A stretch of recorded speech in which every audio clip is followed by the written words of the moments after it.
Okay, I'm back and I'm really sorry. No idea what happened. It just froze up.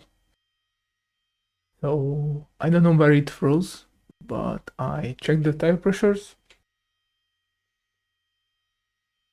We need 1 and 2 at the rear and 2 and 2 at the front, and luckily there's no pressure loss, even though we were 2 psi below the maximum. Dampers, as expected, are super undamped. It's a very bumpy track. We never going to reach a really proper dampening curve here, but at least we aim for symmetricity and close to it. And at the travel, we are eating into the rear a bit, which I will solve because we want the maximum stability out of the curbs. So dampers, as I said, symmetricity was almost good.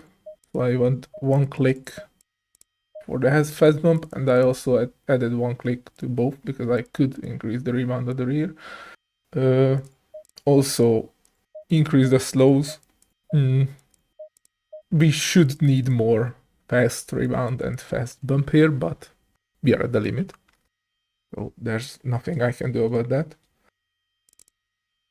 And as I said, I will increase the rear bump stop range to not bottom out. Leave it on 5 TC yet, so I will feel how the car moves around. I will definitely max the rake and the wing and see how unstable it become. And the tires look great. Actually, the left ones are super good. The right ones are very good, but I only took a few laps, so we will see. Oh, and save it as Evo 1. So dampers, more rake, more wing. Also, temperatures were kind of low, especially at the front. That's weird. Let me check Motec too. Yeah, the front ones are a bit low. I would go 2 brake pads at the front. We gain some aero advantage and decrease the pressures by 0.4 psi. Let's see.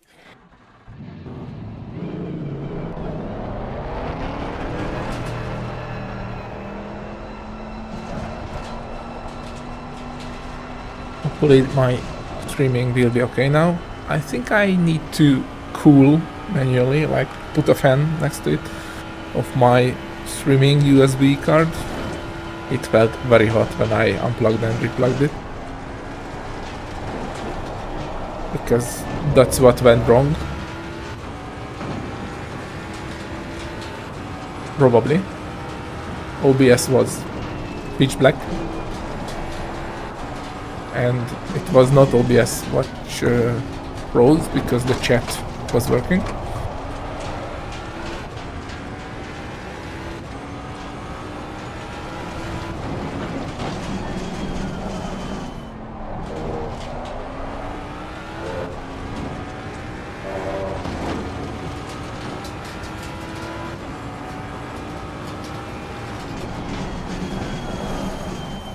By the way, fan, I will put my fan on too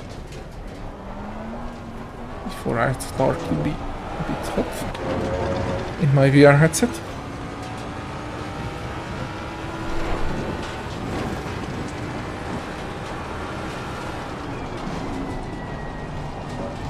Okay, post-throttle cornering is better.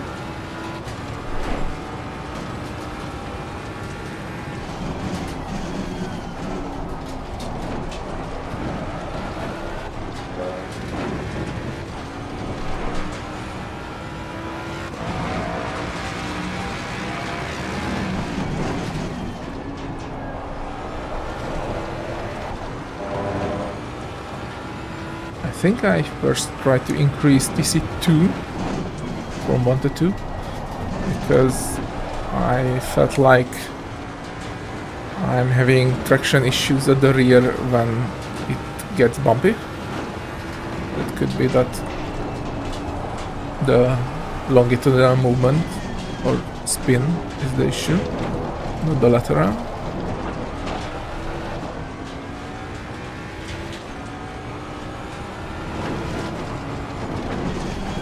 Not driving yet, although I think it could manage. We had 0.6s and plus more.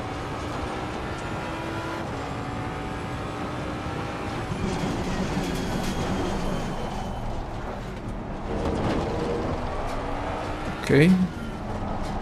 Although the tires could get the more heat from the front, the track itself is not fast enough to have brake ducts 2 at the front, so I will have to increase it back because we have slight overheating in too many corners and that will degrade the front brakes too much.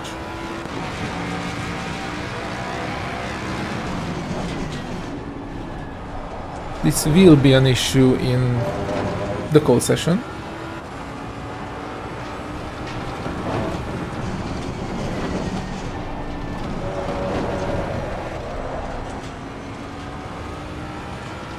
Okay, TC1 at 6.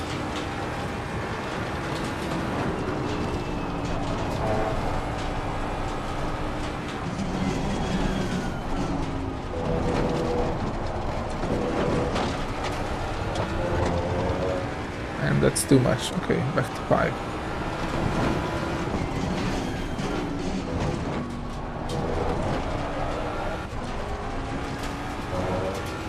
I will try TC2 at more than like 3.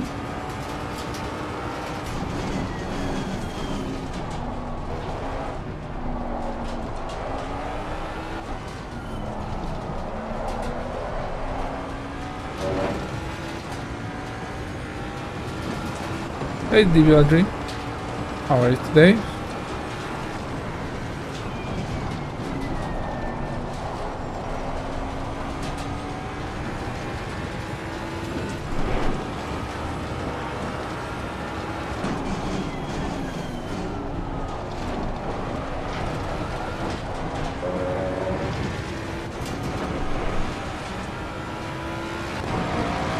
Okay, I'm fine. Finally got some meaningful sleep. Also, I fiddled around with the photo settings of ACC at the morning because I finally found a way to make ghostless yet not aliased and high quality pictures with motion blur, which is not as easy as you think if you are a maximalist like me.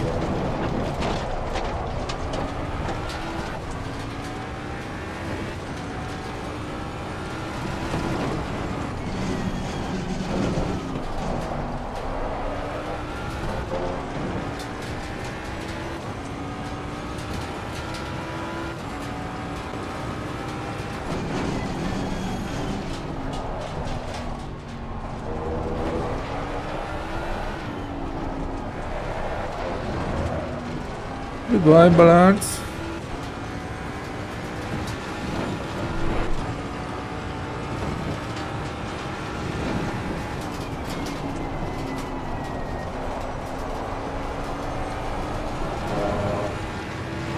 At least it nicely turns under throttle.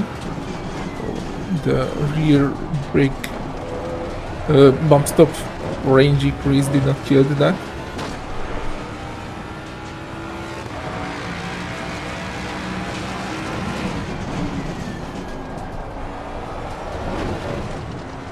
And the TC2 at 3 actually feels decent. I will play around with that later, but so far it's okay.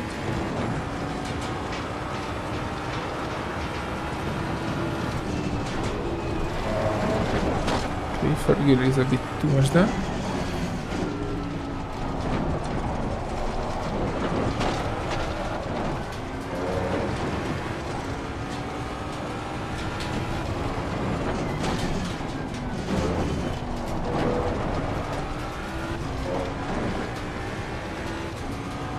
Let me try a decent lap.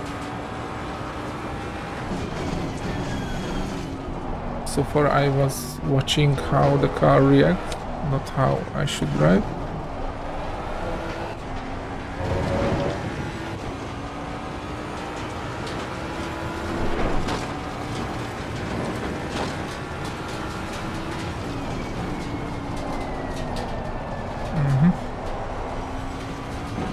You need way more turn in there.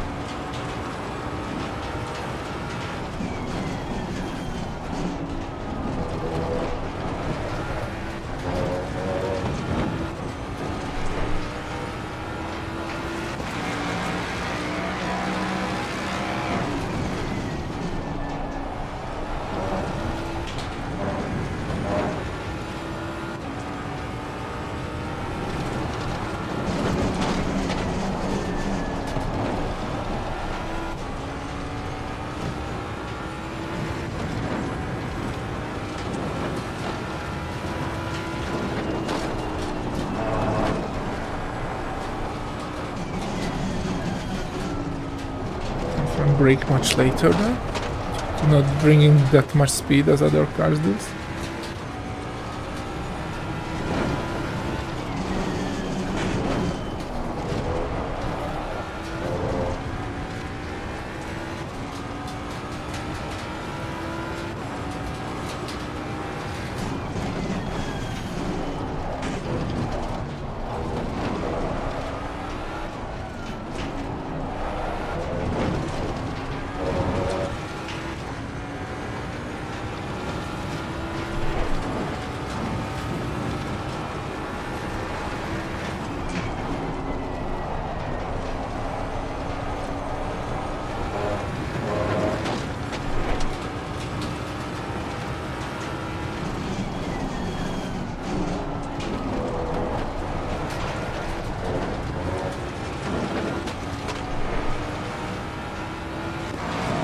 We'll also try like TC1 at 3.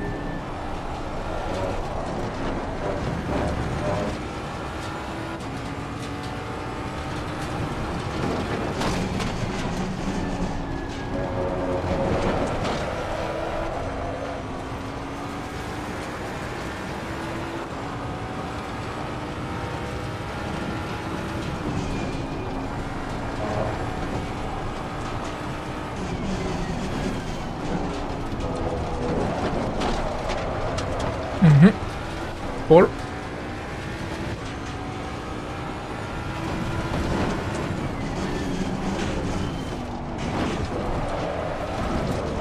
Okay, 4 is too low. So TC2 at 3 was great, TC1 at 5. I put back the original brake duct. What was it? I think 5.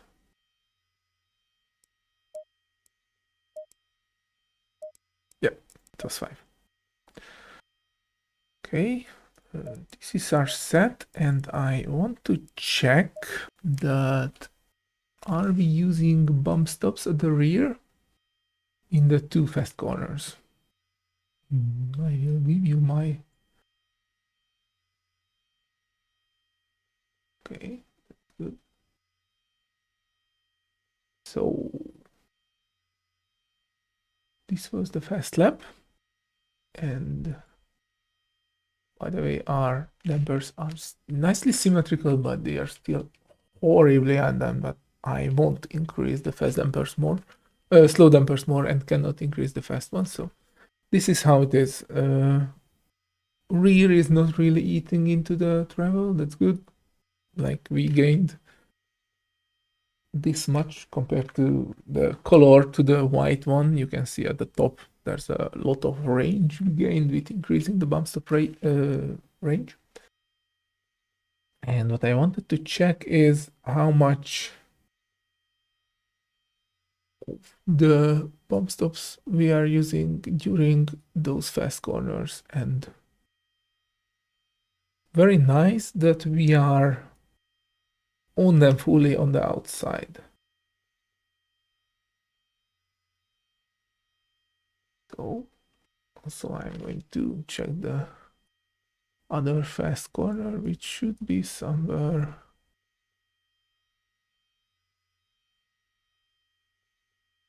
here. Yes, we are on them on the outside here too, and not on the inside. That's very good. I will also check how much of the bump stop we use regularly.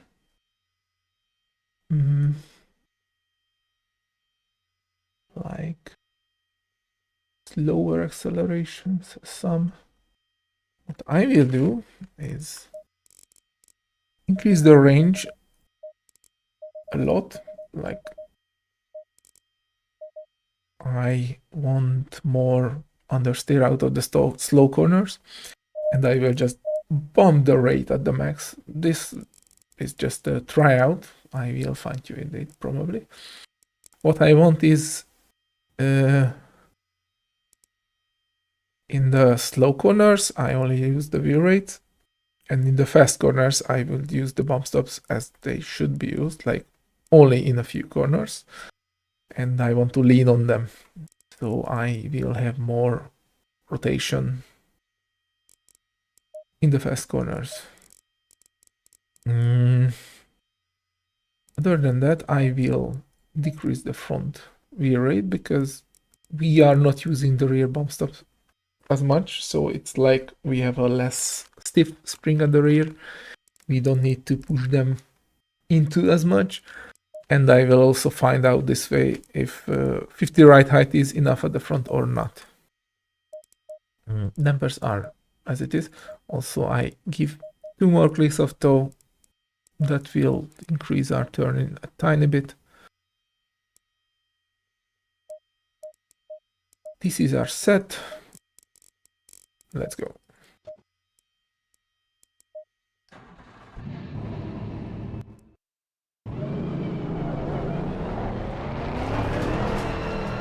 And I put back the front brake ducts to free, as far as I remember. And increase the front pressures to great.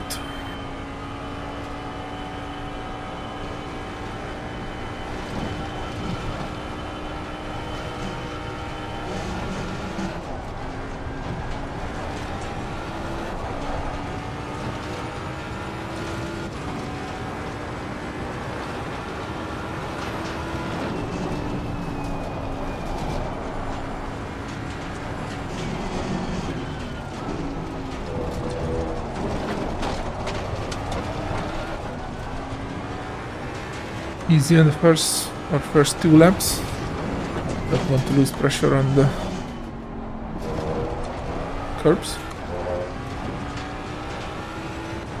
So I will try one less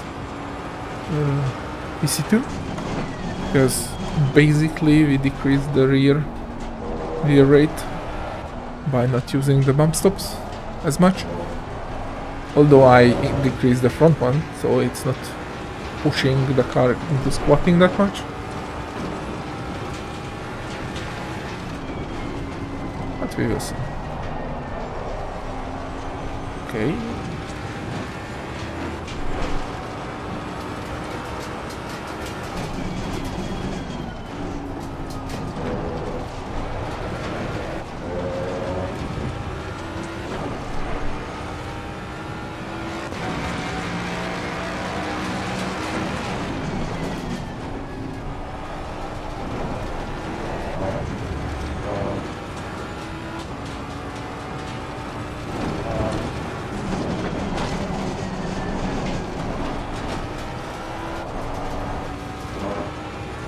Okay, see back to 3.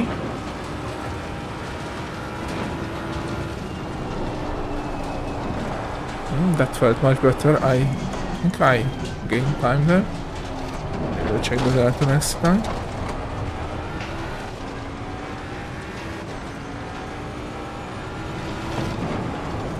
Still easy on the curbs.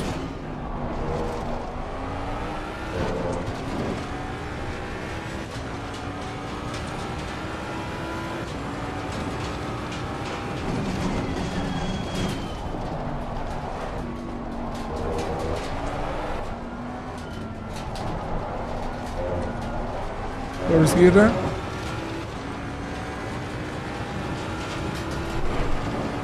I need the power rotation of the first gear done.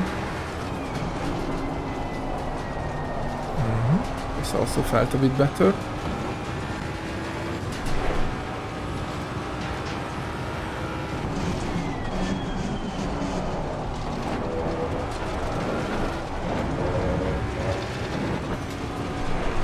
Let's see a more proper lap.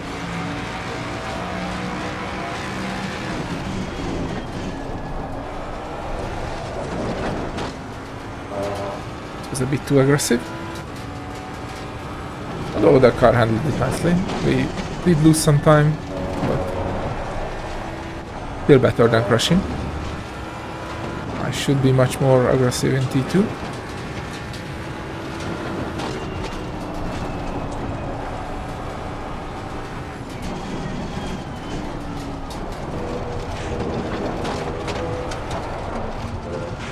Okay, the front wheel rate needs to come up. I've got bottoming out in that corner. I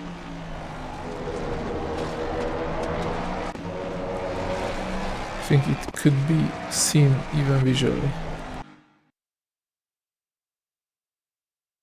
We want to check it.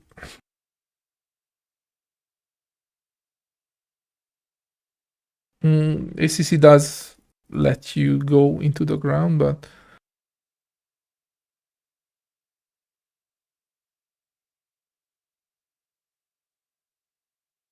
that was just way too much at the end, somewhere here probably.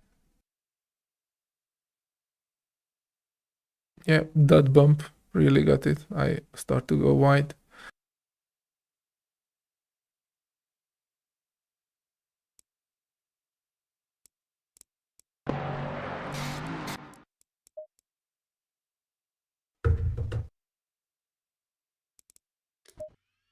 So once spring rate's back, also I think I give just one click of right height. That sometimes make wonders, or many times that does make wonders. And I still not like the high speed off throttle rotation. I will try 6-wing, like try it. It's free. Tires and cars are free in ACC.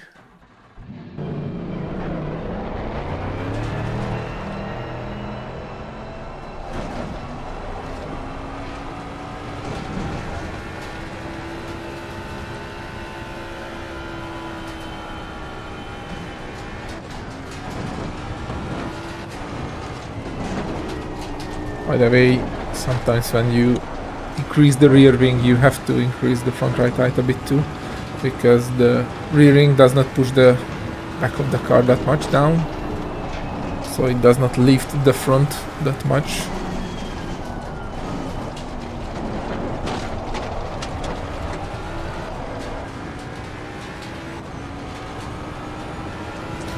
Easy on the first lap.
Steer, although tires are still cold a bit.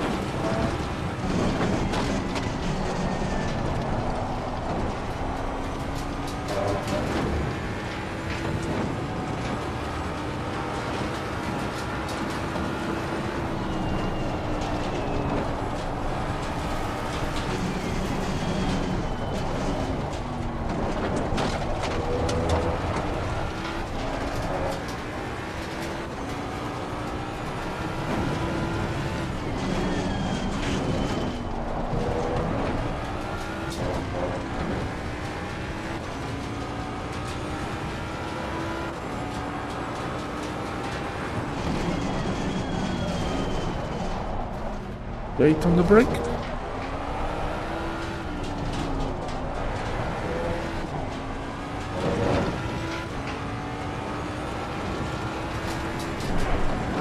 Like you generally use more rotation, not just in the fast corners, but I definitely need a lot in the fast corners.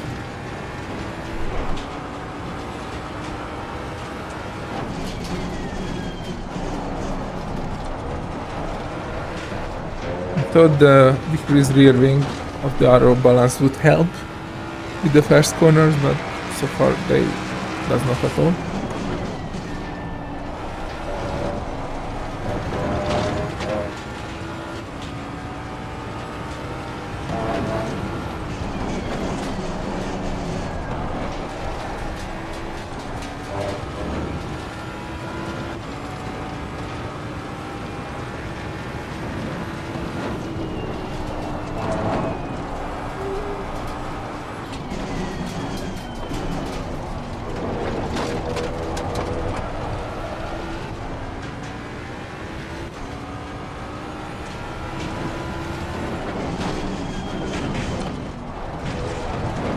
Too much?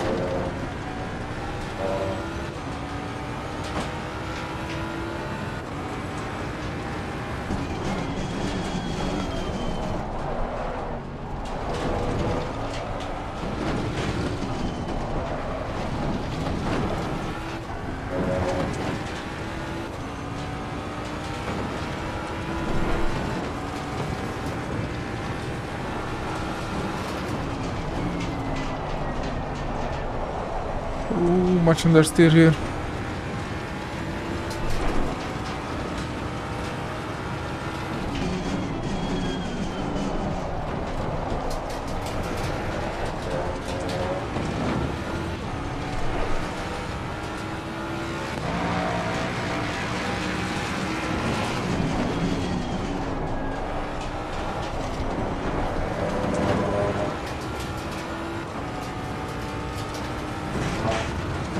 Oops, reading chat.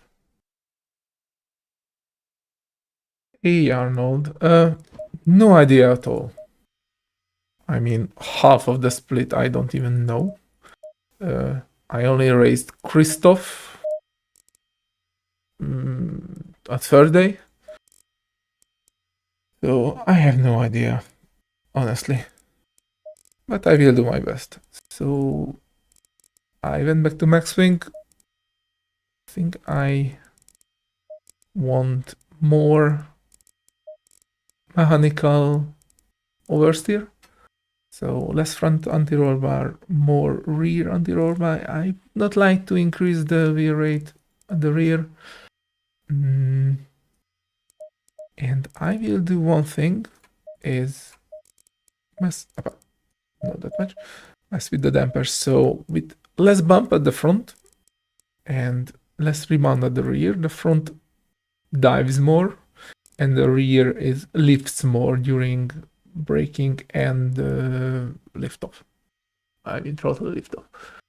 Hopefully I won't lift off fully with the car. They will also check the suspension travel in check. Yeah, Christoph screwed up his second part. So back to the bump stops.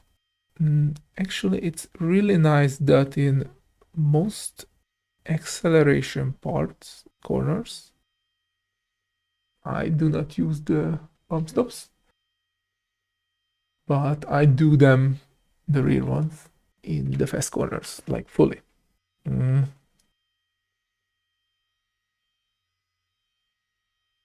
And since we increase the overall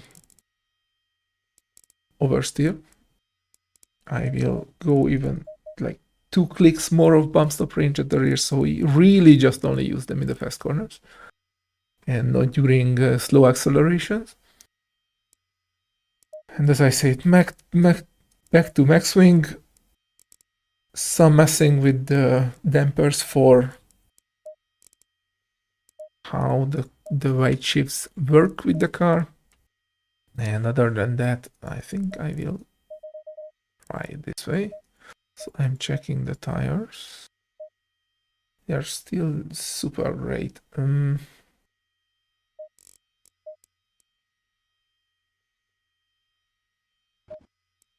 So let's try this one.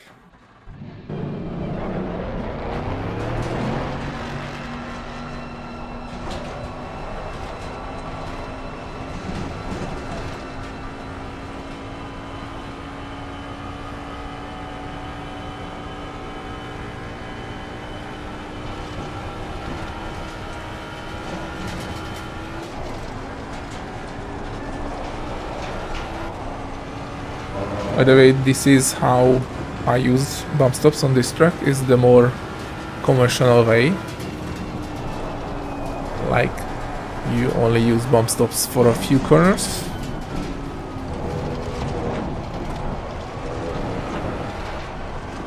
They do this in many racing cars in real life.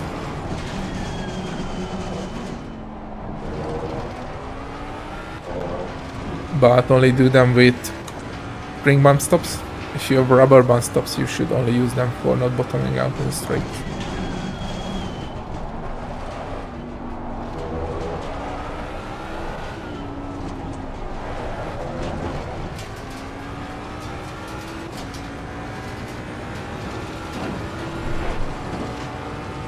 So back to the race, Arnold. Yeah, first race I've got a small accident. Wasn't my fault at all. At turn 1. I've got 8 seconds of damage, and then I had no chance to catch up Christoph. Not that I would have much anyways, he's very fast. In the sprint, we will see at the 60 min how that he will handle with his tire eating Honda. The second race he basically forgot to put back the map from the formation lap to normal map. I don't know why he did bother at the first place to put it to fuel saving, but it's his choice. So he had a horrible start, like dropped from first to fourth, and I could just get away, have a few seconds of gap. He had eaten his tires a bit and had a 2-3 seconds damage while fighting for fourth to third, fourth to second, and after that he just had basically no chance unless I make a mistake, which I luckily did not, to catch me up. And that was my first ERA proper race win. So currently we are tied at the front, point-wise. We will see today. I have to practice a bit. I have to practice my pit stop. Although luckily I managed to find a way to do pit stops properly, like I go to this camera and then I can then I can sort of nail it. It's a bit nosy I think in VR, but for a 50 kilometers per hour pit stop it's fine.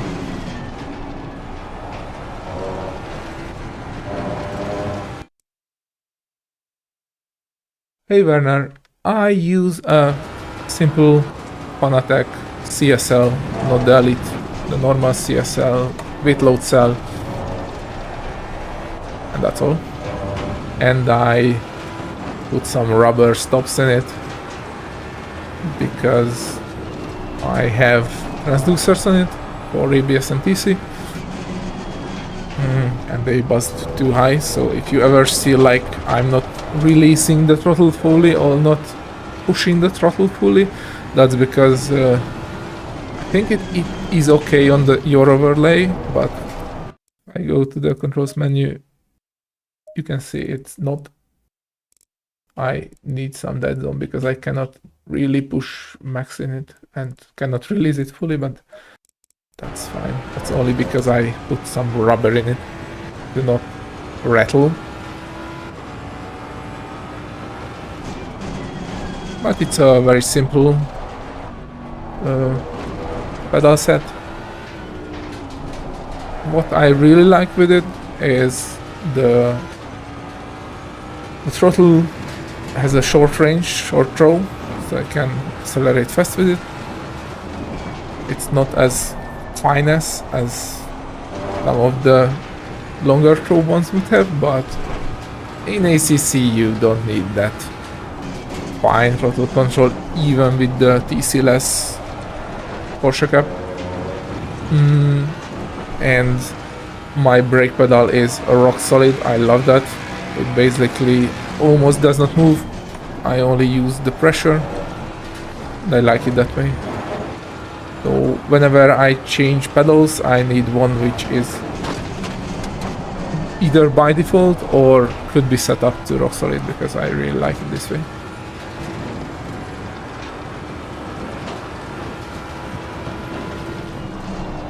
And I use the normal plastic interfaces with it. I mean the heat interface, I don't know how they call it. And I drive it Fox.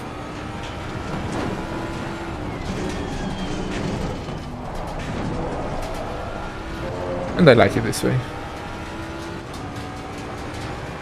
I like it when it's a bit slippery, so I can slide around on the pedals, only use the force, not the position.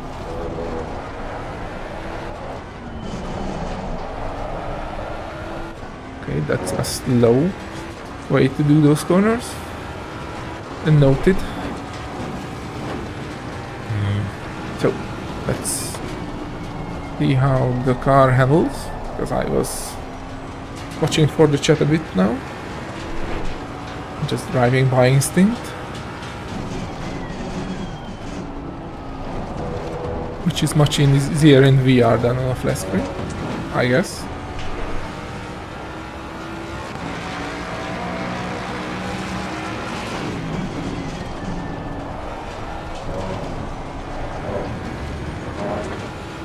That corner is almost perfect. I only got a very slight snap at the end. That was my mistake, using too much of the inner curve.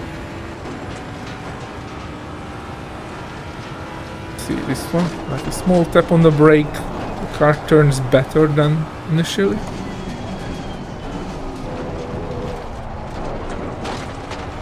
Okay, very good here. I can be back on the throttle like madman.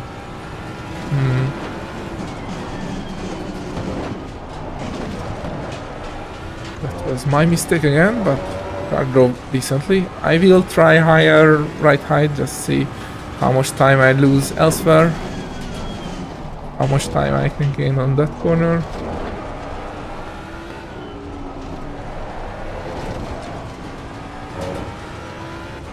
This one felt great too.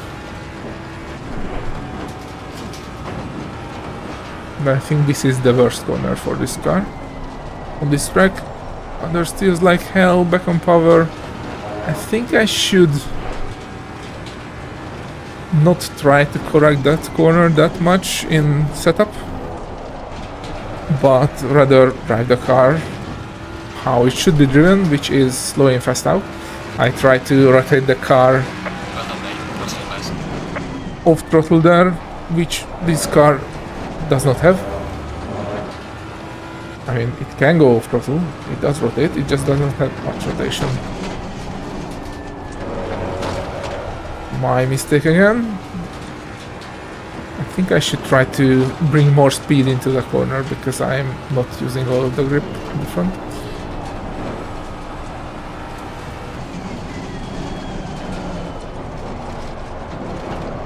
So I am going to try minimum brake bias.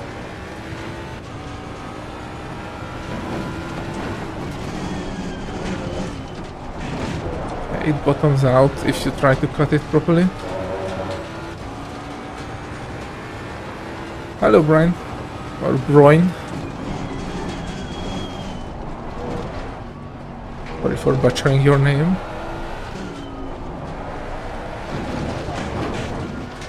Too much?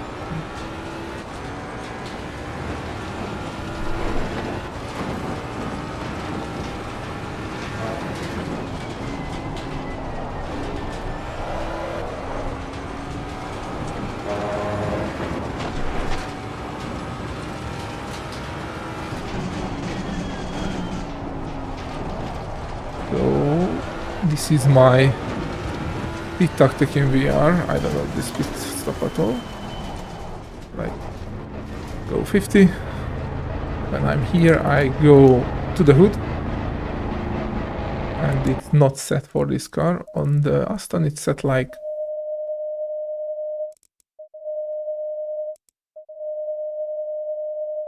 It's set up like this. It's not for driving, it's only for the pit stop. And now I can see where I'm heading. And usually... I think I undershot it a bit, but yeah. With the Aston I can basically nicely get it. Okay, let me back to the garage. 32.9, I did not even check the times. Okay, Oulton Park is 32.9 is 101% exactly. That's a very nice pace. 32 flat is the top race average. So yeah, I did 33. That's very good for a hot session. Probably the car is fast here. No surprise, it's fast everywhere. Yes, it's a very hard track to race. It's very short, very thin. There's no much place where you can do like a better exit for racing, a better entry, or a side-by-side entry for the next corner. So it's like super hard to race. Back to the setup. I will try like high right height and compensate it a bit with more wheel rate at the rear that will keep the dynamic wheel rate at the front higher, right height at the rear higher.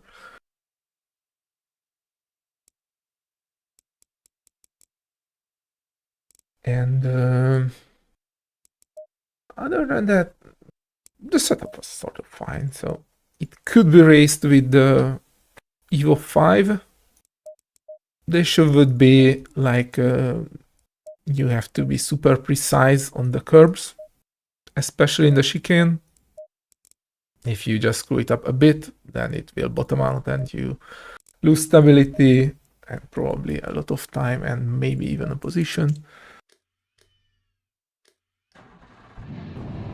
So let's try higher right height with a bit more wheel rate at the rear to compensate. Hopefully it won't kill the fast rotation. Yeah, it's very fun for road-lapping. Sorry, Werner. Somehow the system deleted your message. I in what you wrote. I think you wrote thank you and you feel the same about reliability. Yeah, ACC is like that.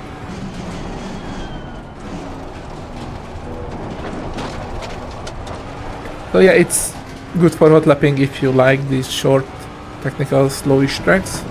I agree. I like to drive it. I haven't raced much on it, but I will because it's on ERA calendar.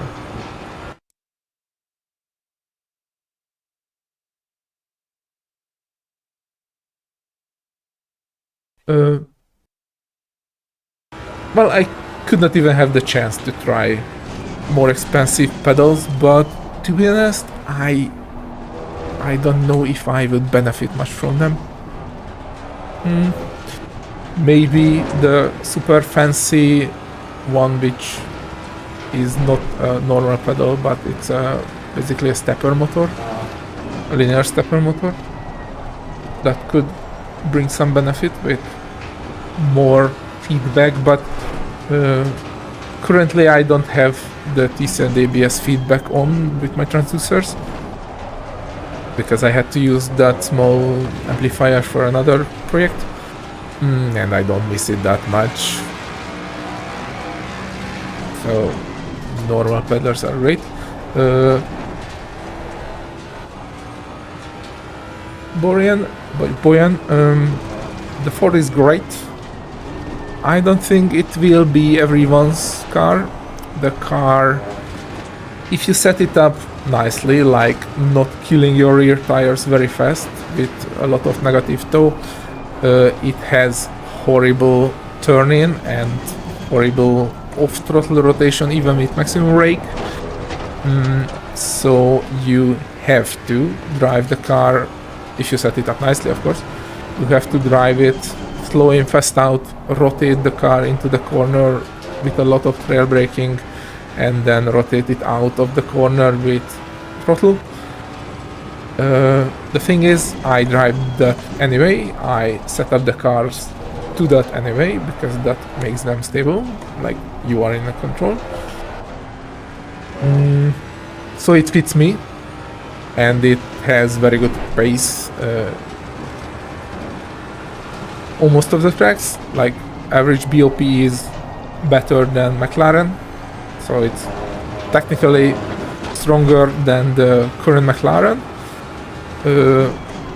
In reality it's not. The McLaren is more broken and easier to drive. The Ferrari 296 is way easier to drive.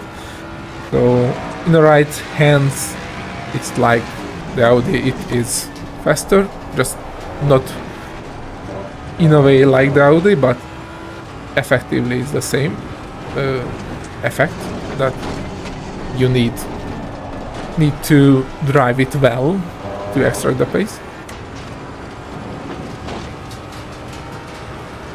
So I'm sad that the car is not that fast as the custom BLP suggests, but aliens are screwing it by pushing it on hot laps way above its way below its normal limit.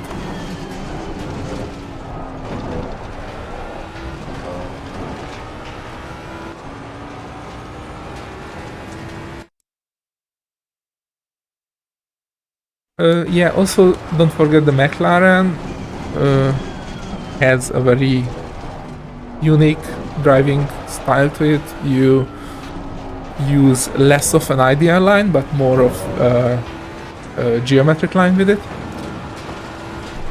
You carry the speed through the corner, not like rear braking and powering out. You try to carry the speed.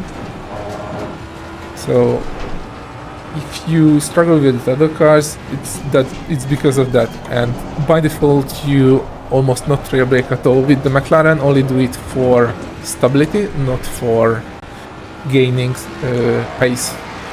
So if you switch to another car, you have to basically relearn how much and how to rear brake, unless you somehow as weird as me and set up the McLaren though it needs rear braking, because I set it up like that. I set up all the cars that way, even the McLaren, even the Porsche, even the 296. The only car which resists that is the Mercedes.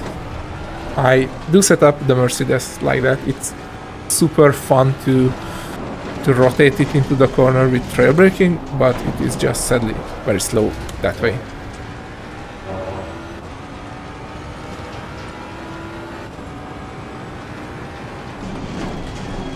So that is the only car I cannot properly bend to my will.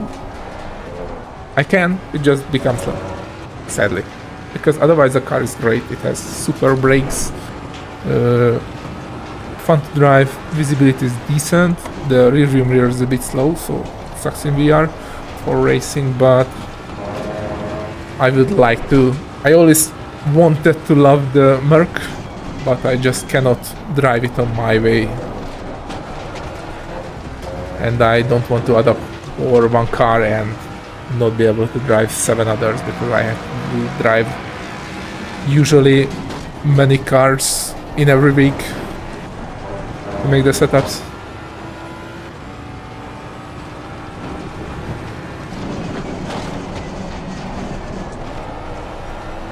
No, I don't have enough rotation there due to not having front arrow as much, but Otherwise I am gaining a lot because of the ability of not bottoming out the front. But what I will try is decrease the front veer rate a bit. Now that I have excess right height. Okay, that was even too much for this right height. So that will make the car dive more in fast corners. So I will hopefully have a win-win situation like the low speed corners. It will be less susceptible for bottoming out due to the right height, and with the fast corners it acts like before a bit, like not understeer this much, because it can dive and generate more aero at the front.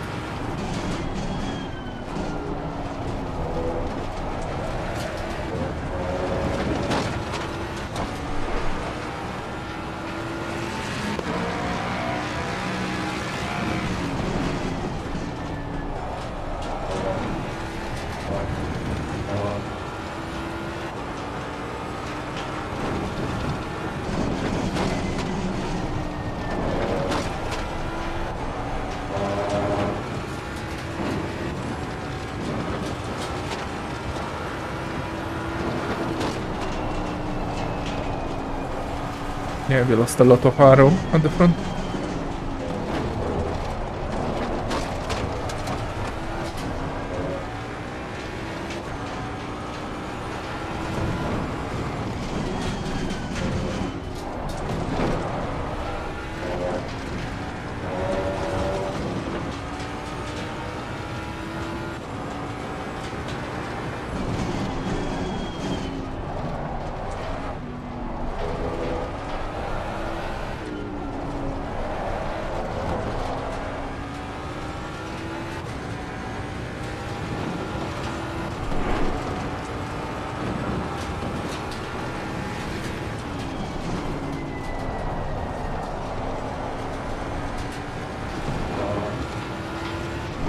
So I will have to check the bump stops again, because maybe with the increased rear rate I'm not reaching them. They are not supporting the outside during the fast corners. So motor time.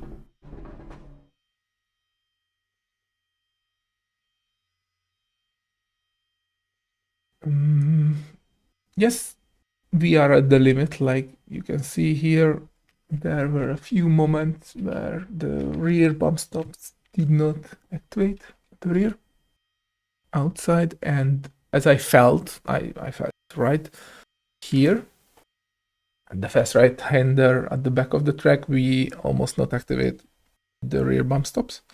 This is due to two things. The higher spring rate does not let the car go into the bump stops. The anti-roll bar does not let the car go into the bump stops at the outer side. And I also increased the bump stop range. So I will go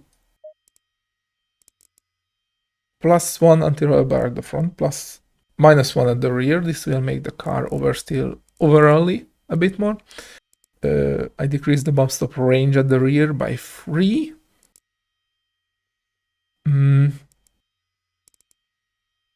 Although I should not.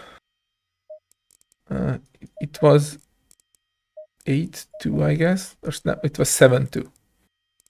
But I want to decrease the front veer rate to let the car dive more. And because of that, I need more anti-roll bar, so more support at the rear. That's 3 different than the last one. Hopefully this will mostly compensate the veer rate. And I think I did not want to check anything else. Maybe fast bumps.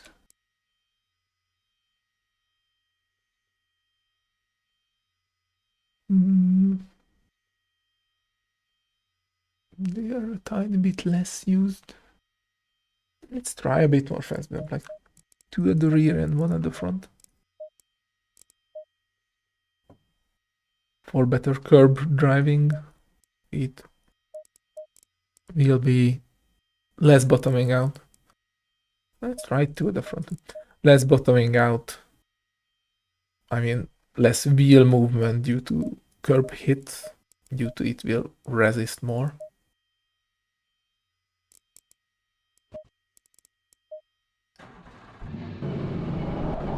So I think the setup is getting close. Like it's driving nicely. Those fast corners, especially the back one, was the issue. But with the decreased bump stop range, it should be more back where it was like 2 iterations ago, before I increased the ride height.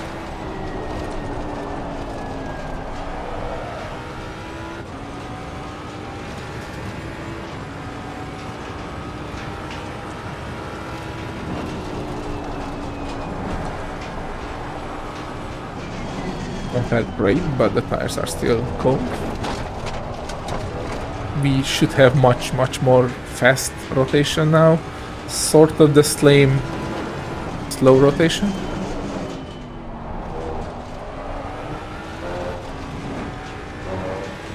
Because the mechanical grip is sort of the same. We decrease the front wheel rate, but which will make let the car dive more, which will increase the front aero in high speed, but in slow speed the mechanical grip is more prevalent than our dynamical grip, and that was compensated with the anti-roll bars.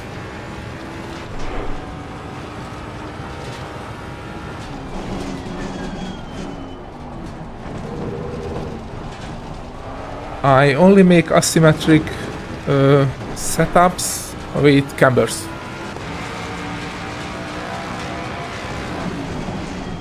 But I do that on many tracks. Like Brands Hatch is a prime example. Zandvoort, definitely. That will help you with the right or left hand. Both of them are CV, so right hand side corners, and also make your tire life a bit better because you engage more tires at the rear, right. But damper and spring wise, I think I tried it very long time ago, but it was a bit weird to drive and was not beneficial. But asymmetric cambers does help a lot.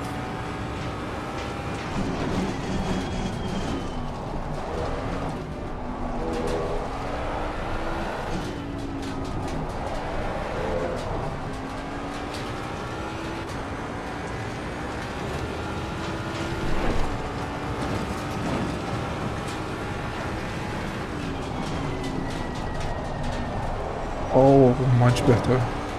Like we gained the stamp there.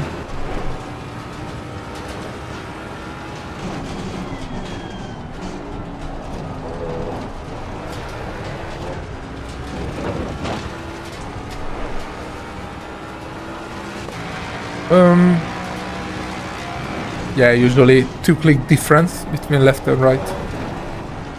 Maybe 3.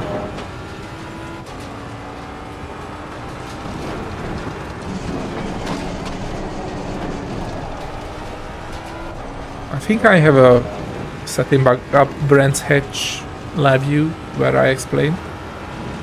Not live view, live stream. Live view is in photography, sorry, I was teaching photography yesterday.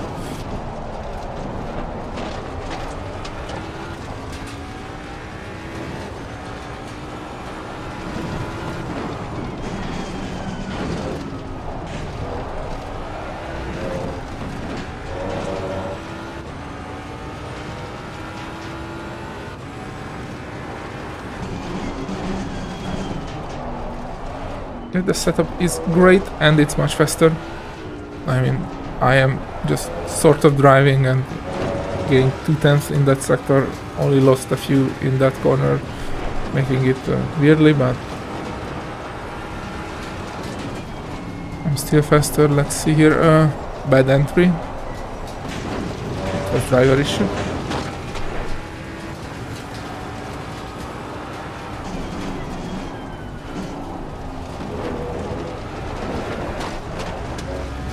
Okay, I will go to the code session now, because the car drives great. This is the 7th iteration of the setup, and I like it.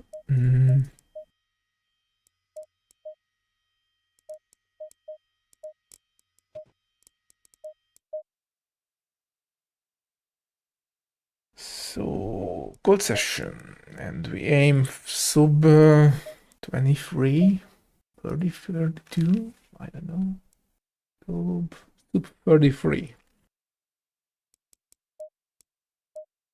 With the race setup and racing fuel. I will try brake ducts too. It's very important in code session. 6 less all around and probably 7 at the front. I don't know. Let's try 7 all around. The brakes are super hot on this track due to it not having a place where it can cool down as much. We will override the front brakes a bit because brakes are not really affected by ambient temperature.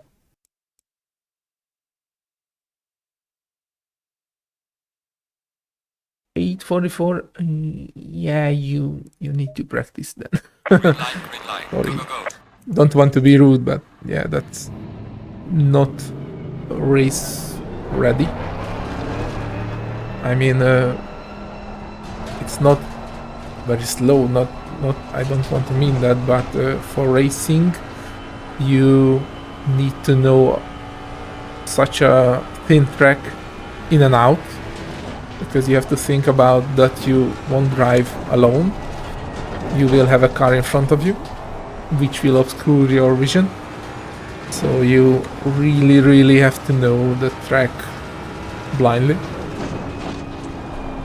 If you have a chance, I would suggest to practice with other cars in front of you and not AI. AI is decent, but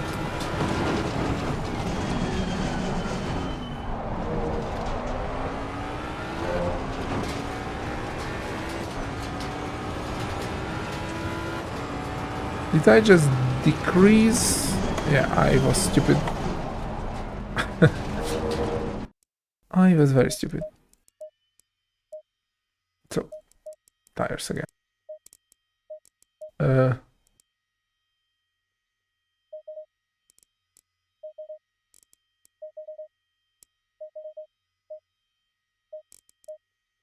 Yeah, that's much better. +3 at the front, +4 at the rear. Stupid me, sorry.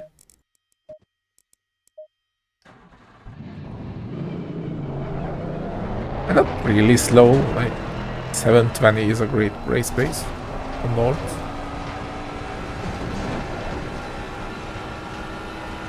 So 820 is a great race pace, 844 is like just a bit slow. Yes, between the two carousels was the part I was having hard time learning. It's a combination of two things. One, you don't really reach that part of the track initially because you crashed before. This can be solved with racing, practicing in hot lap mode. I usually not suggest hot lap mode, but for learning a track that's great, because if you crash, you just go on. You don't have damage, neither on your tires, neither on your car. The other thing that makes that part hard is there are a lot of blind corners and they feel and look very similar initially. At least for me it was, even though it is always much easier to learn a track in VR. I was struggling there a lot, so my suggestion is do hot lap mode. If you crash before, don't care, continue the lap. Just do full laps, doesn't matter how many times you crash. Because if you don't do that, you will learn the first part of the track, then the second, then the third, then the last, and you learn the last part much slower. Hello, Mr. PR. Mr. R. Sorry, I barely see the chat, although it's on 400% on my laptop, but I have to look down from my VR to see it.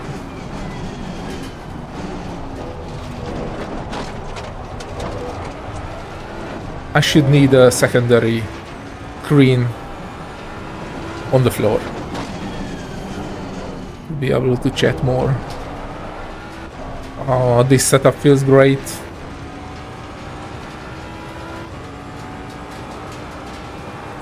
And I avoided curbs yet. Just driving it nicely. I want to check the tires first.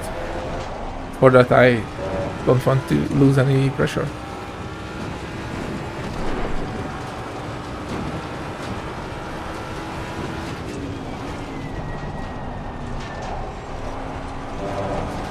That corner felt great. And our pressures are basically perfect.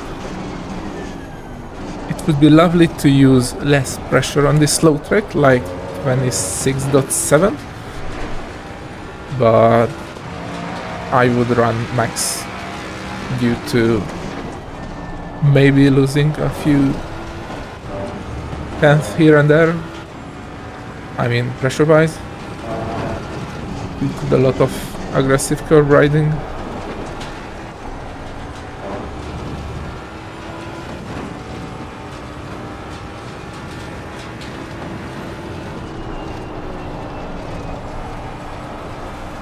Can almost do the corner with just a slight lift, but I do tap the brake at the beginning just to load the front a tiny bit.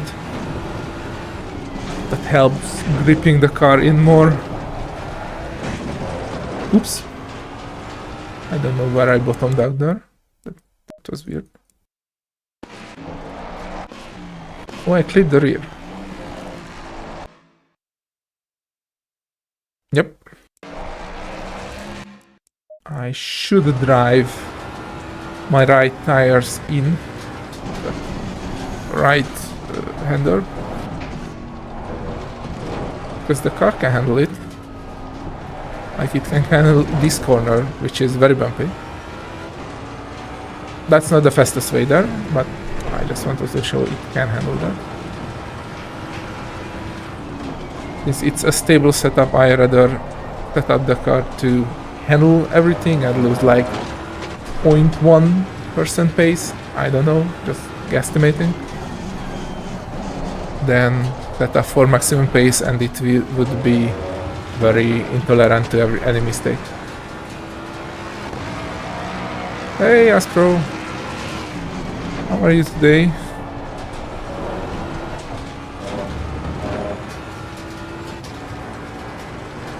My most returning stream viewer.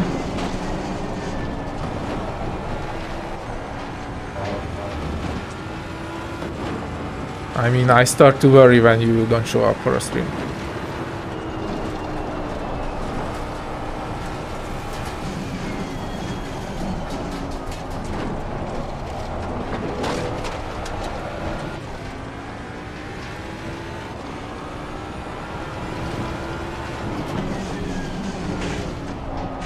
Yep.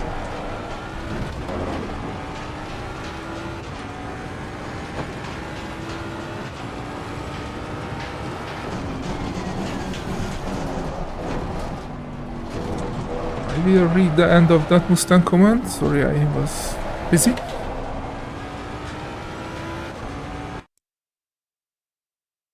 Hair dryer. Okay. But it's a very angry and loud hairdryer then. I don't know what kind of hairdryer you have. Mines are...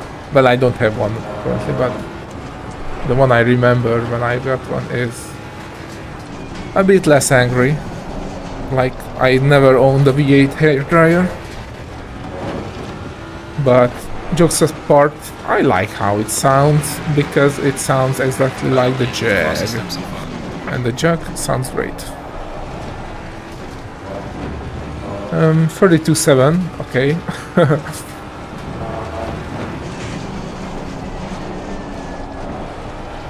That's already way below 101% average.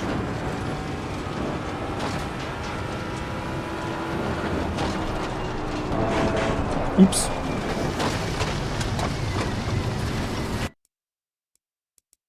Pushed it a bit much. I think I'm fine with what lap that was.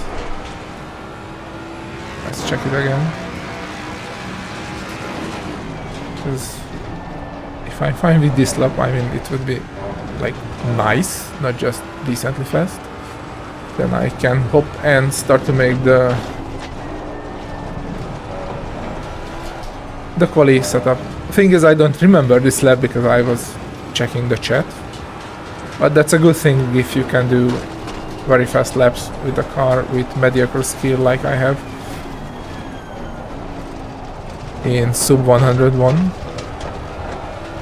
Means the setup helps you a lot.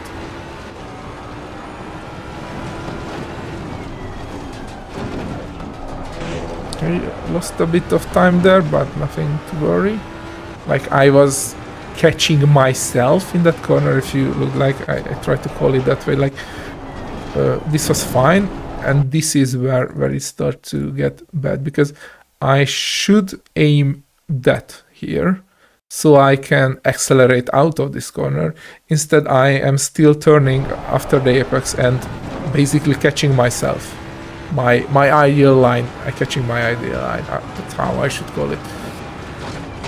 That's how you lose time if you brake too late and not in the corner soon enough.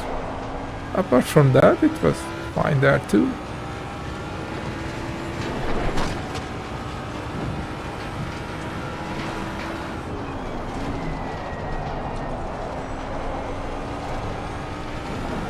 A bit of catching up there too, but not serious.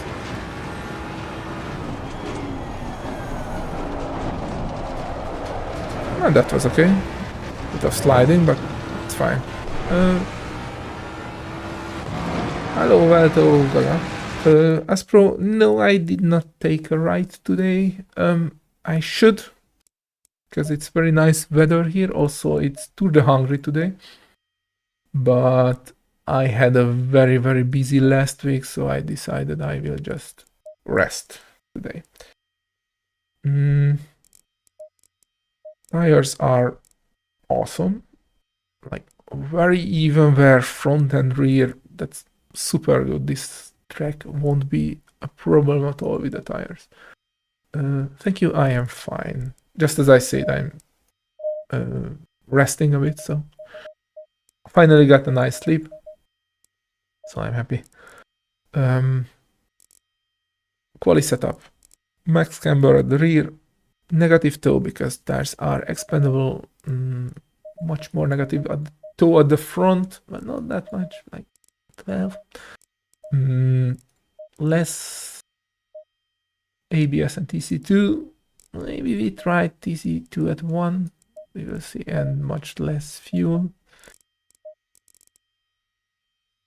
I am using the Quest 3, Oculus Quest 3. Apart from that, maybe make it a bit more hairy with the front right height. You have to be more precise with the quali setup, so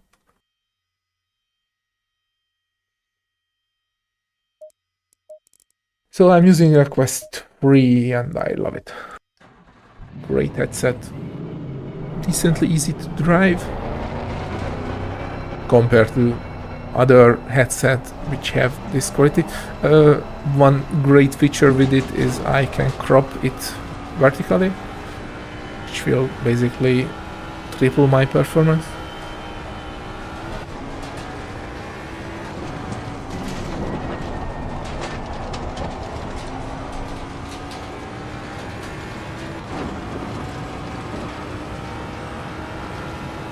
That's a lot. I mean, I bought it for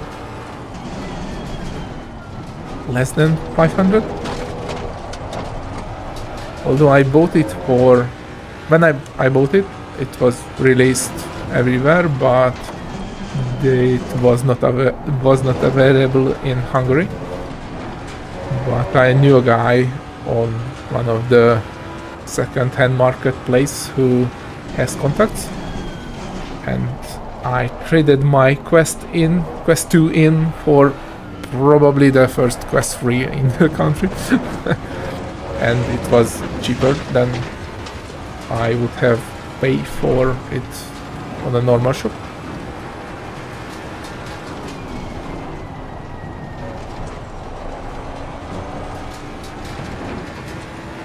But the issue is with VR headset usually is not the headset itself, the price of the headset, but you need a very hefty GPU to drive it. So like Quests with heavy vertical cropping and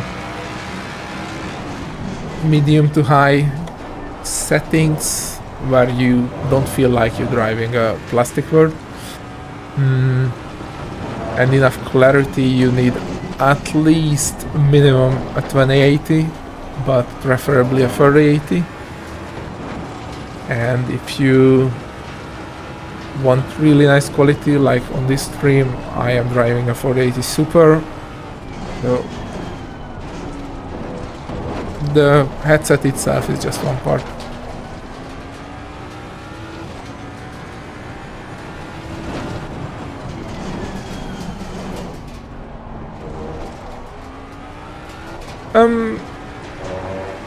Not really. You cannot be sure.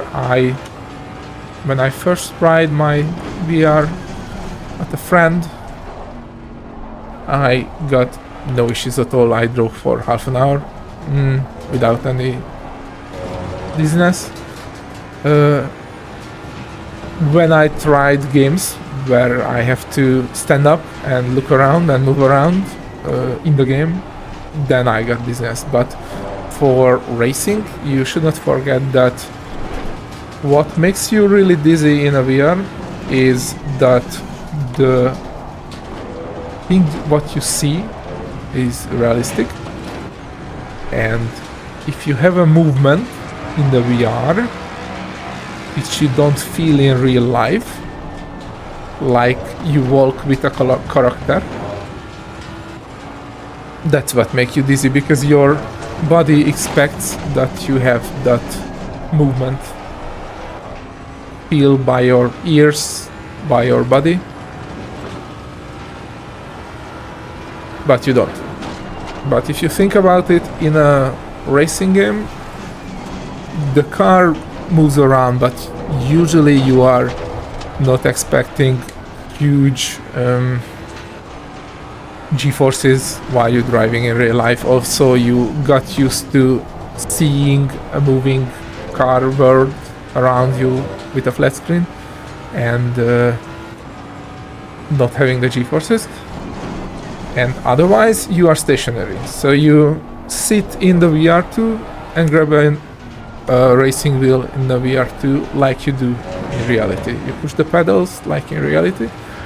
So in that sense, you don't have like opposing things, what you see and what you feel. And that makes most people less dizzy in racing games.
Okay, let's check the fuel at the end of this lap.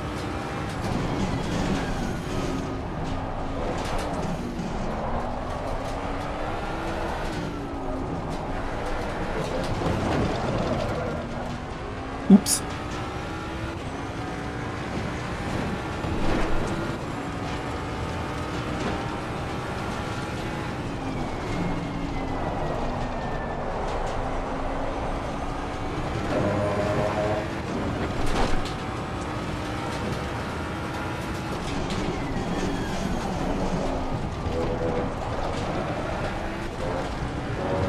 Okay, fuel is basically perfect because we would do one more lap and have half left. Or if I want to keep it here, -3 would not be good. So also 13 is not horrible. And I was using a used tire. Never mind. I'm on PC. There's no... Oh, he's on PC, okay.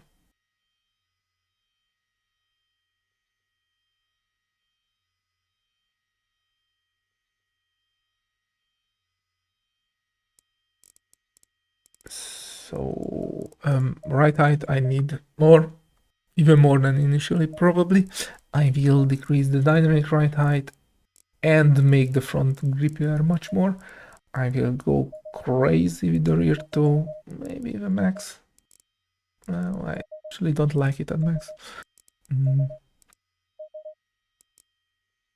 And tires were overheating due to the lot of sliding, so I will... Actually, since it's a quali setup, I can decrease it much more and get away with it, because we don't care, like, we lose pressure. We just want a few laps in. Like, 3 less all around? No, let's try that.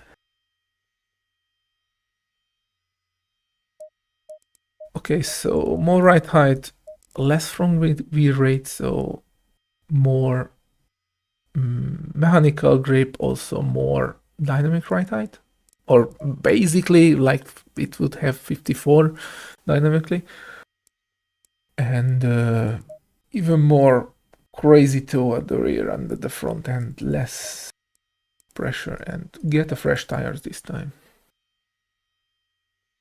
and see how it drives and how far I can push it.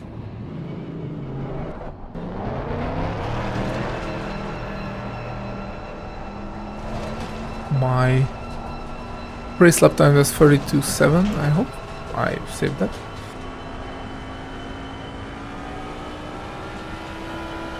Well, I can save it now, just to be sure.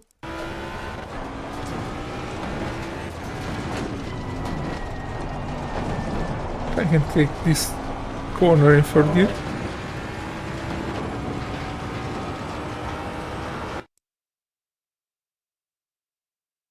No, the Mustang is free. Kunos was kind enough and gave it free like they did with the BMW and the McLaren.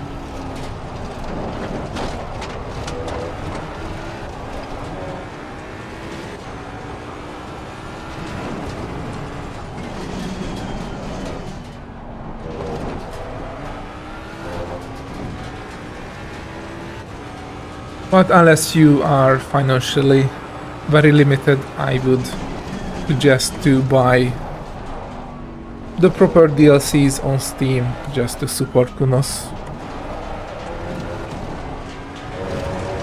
I mean, they are, compared to the competition like iRenting and others, I think ACC is very nicely priced, and while Kunos has a few issues, like they cannot balance a sugar bag, not let alone a car or multiple cars. They put a lot of development into this game over the years, so I think they deserve our money.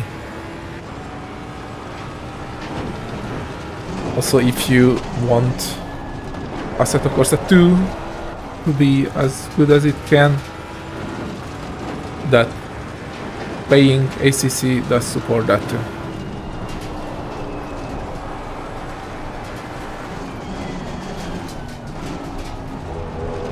My biggest chore with Kunos right now is that Aris has left,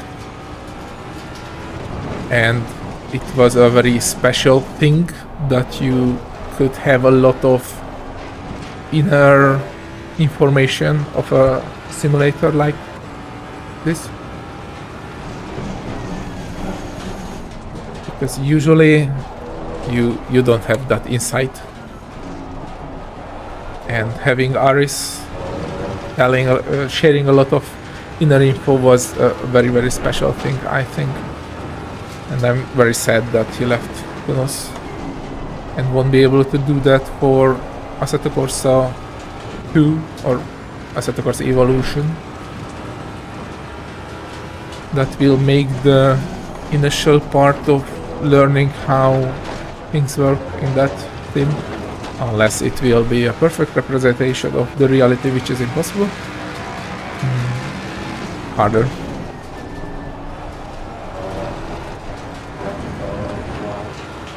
Okay, car drove awesome there. Third gear. Nah, a bit underpowered at the exit, but I did not lose much time. Like 200 ref.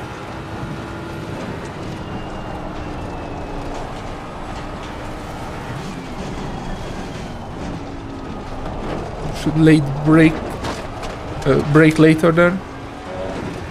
Exit was great.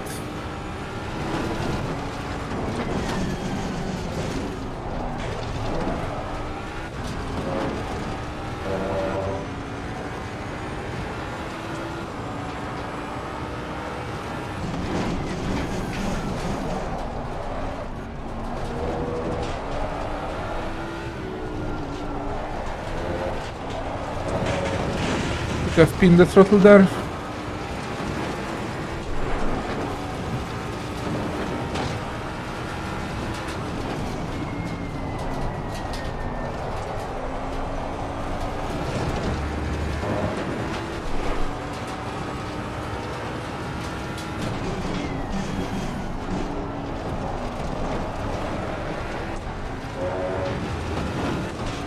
Okay, what I will try here is, apart from driving better, first I should make a lap for Delta with the police setup.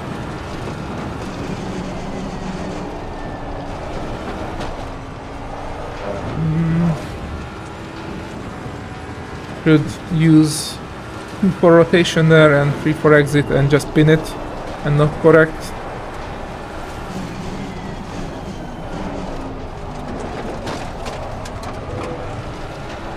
Exit is great, the negative rear toe helps me there a lot.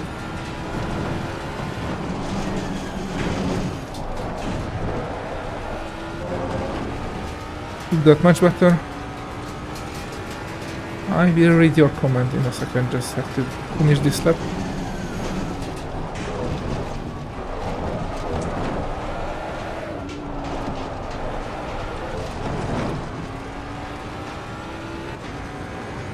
Lost some time there by having oversteer on the left-hander and screwing up the entry in the right-hander a bit.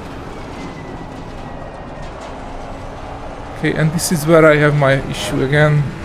I have no exit rotation on the power. I do trail brake into that corner nicely, but probably due to the negative rear toe, I don't have the exit I want. Time was decent. Whew,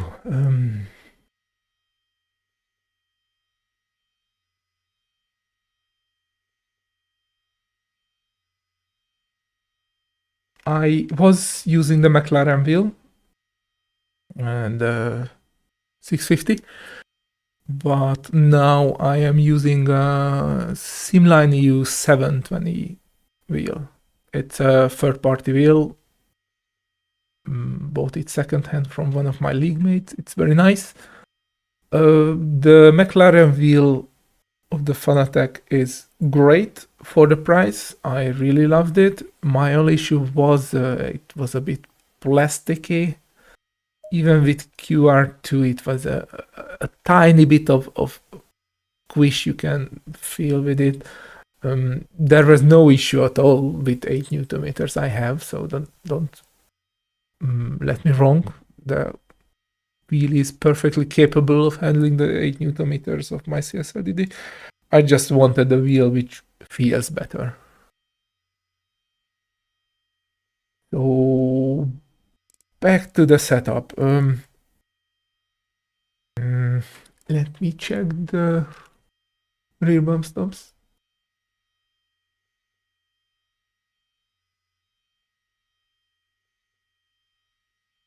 And the tire pressures too. I need one less at the front right, perfect at the rear. I think I will decrease them a bit. Bump stops are actually very good. So we don't have range issues.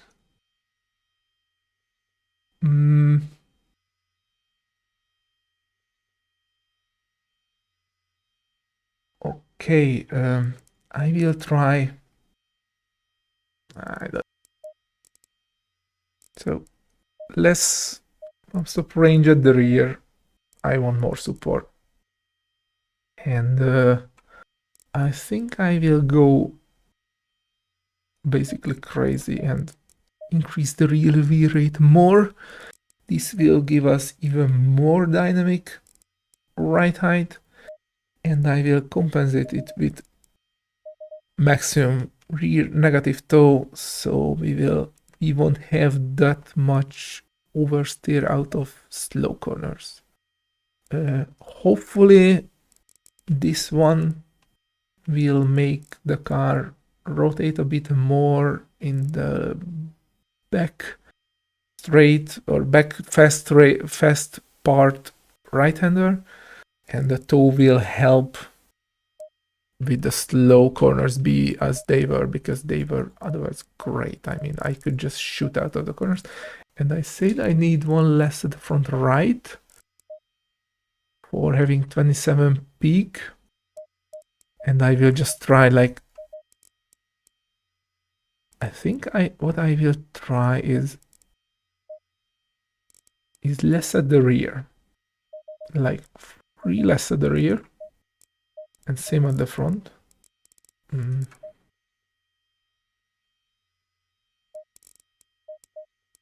let me save it this way. So I will keep 27 max peak at the front and decrease the rear by 3. This should give, or even 4, this should give us more stability or less oversteer out of slow corners, but in high speed corners they should squirm more and we should have more rotation in high speed, maybe. Usually I aim for 27 all around, but it's a quali setup, so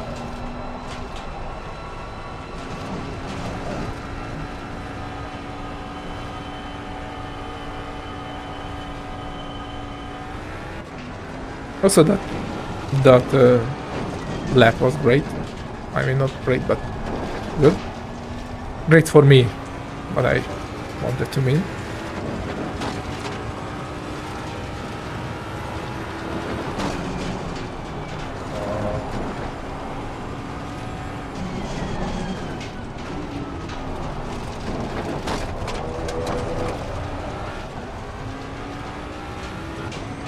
Let's warm up the tires first.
Need one more lap to warm up.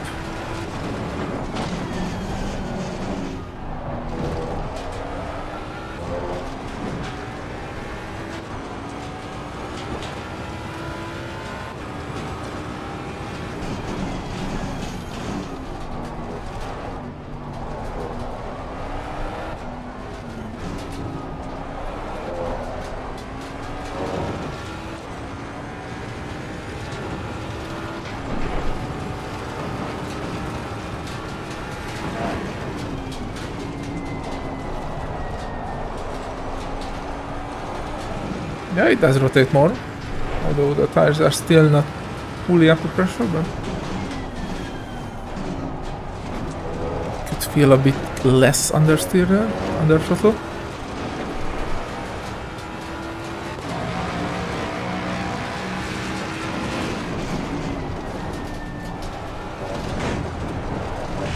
Oops.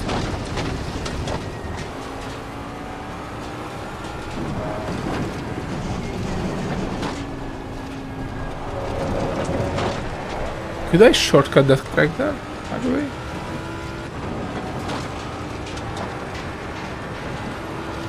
Maybe I'll try that someone if I don't forget.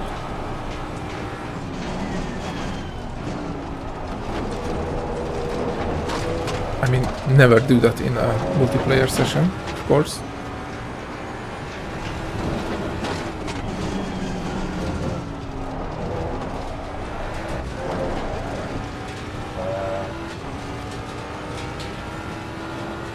Because that would lead us here. You can cut roll even this. Oh, I gained a lot.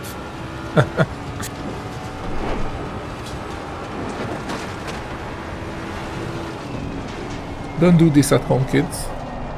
How they say.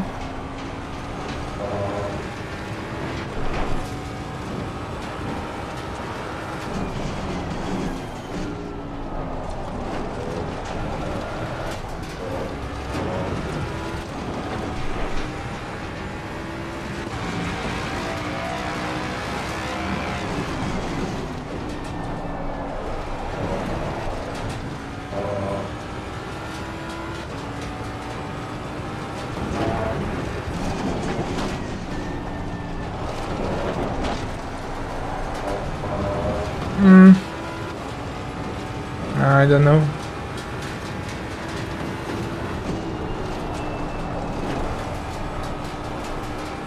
Feels very weird now.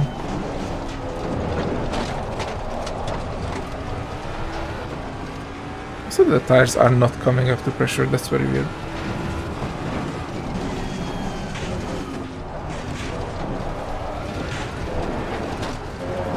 Hey, did I saved on it? Oh no. Was I stupid? No, okay. I still have this one. Let's try just with less rear bump stops and not changing the other things, because otherwise that setup was okay. And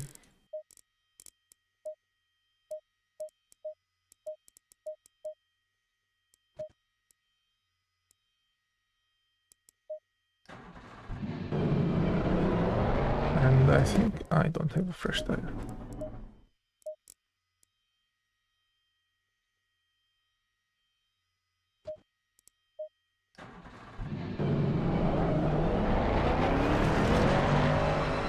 Also, the 32.265 lap is, I think, very good. Like 31.98 something is the top average 100 by aliens.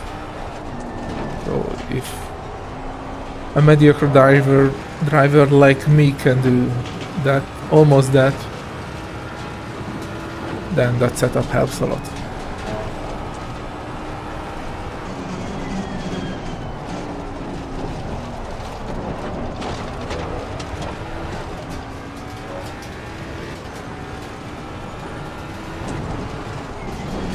on the first lap.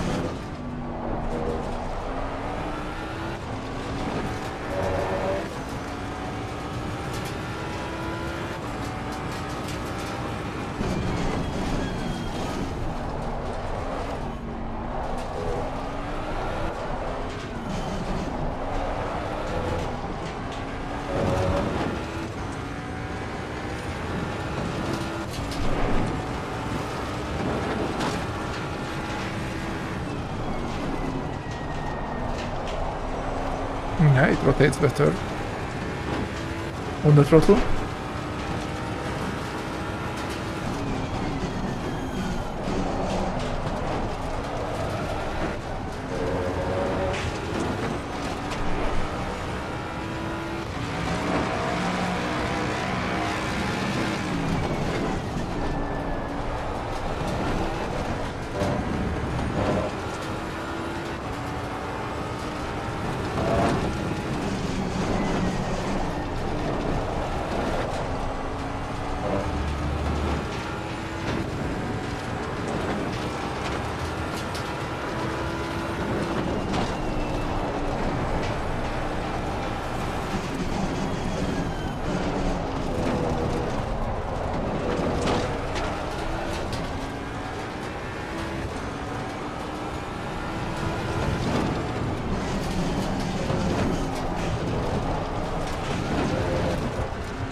Tires are still not properly pressured.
Way too wide.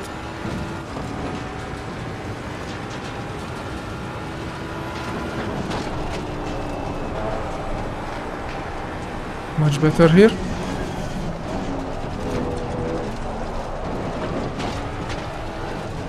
Same grade here. Comes the Lattori corner.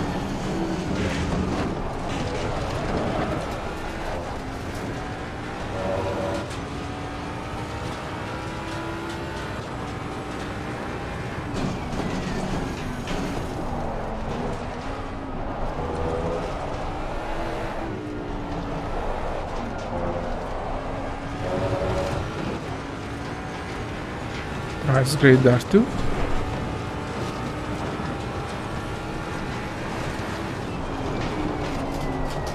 And I overshot it. Look at too late. Too wide entry.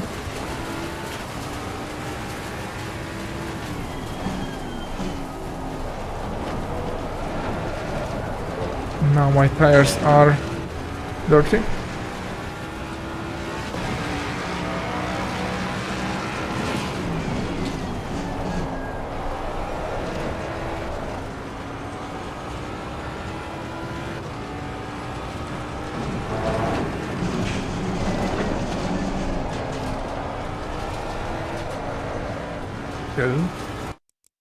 Tires are dead.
on the track because you have to push the car really hard on the second lap.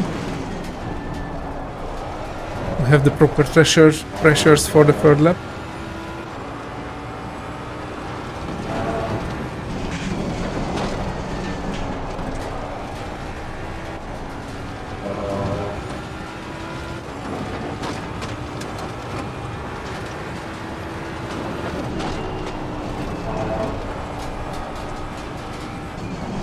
By pushing hard, I mean really early on the throttle, grabbing it by its hair.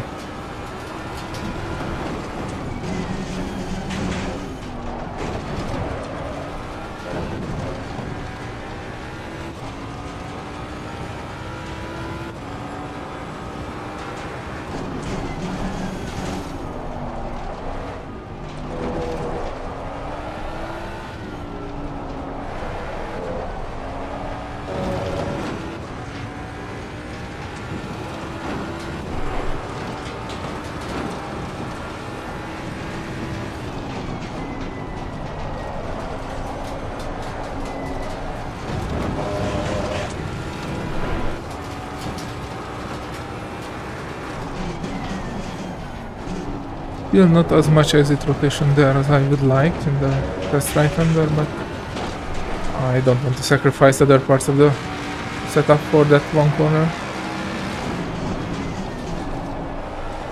Not that crucial. Like the car drives great on that right-hander.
Really?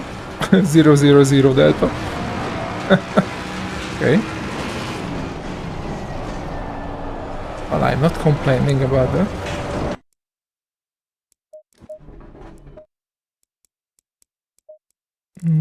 One thing I will try is just for fun, hot lap mode. I usually never use hot lap mode. It's sort of a cheating. You don't have to prepare. You have fixed everything. So I don't like setups where they showcase the car with hot lap mode. I rarely do it.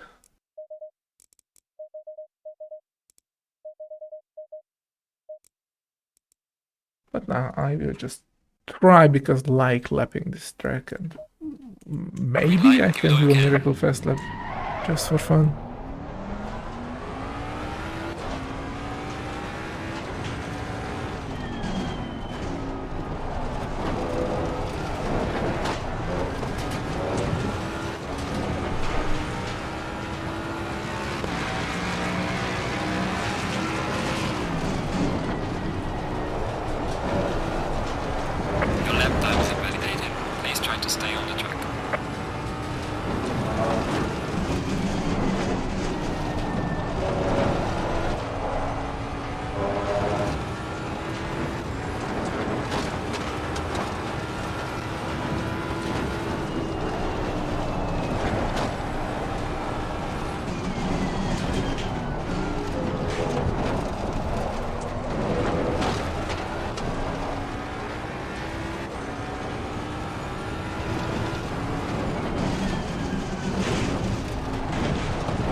Goodbye, Bullard.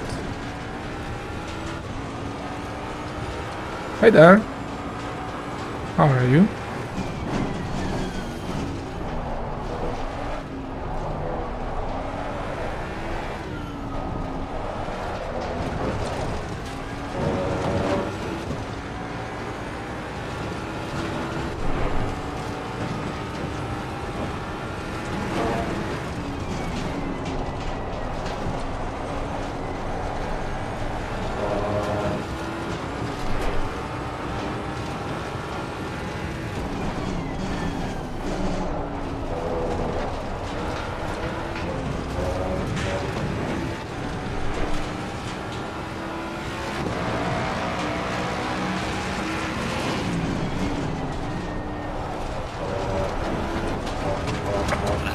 Really?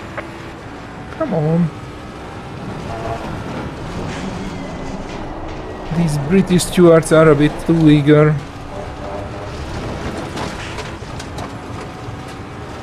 Thank you, I'm fine. I finally got a good rest. Really needed it. This week was super filled.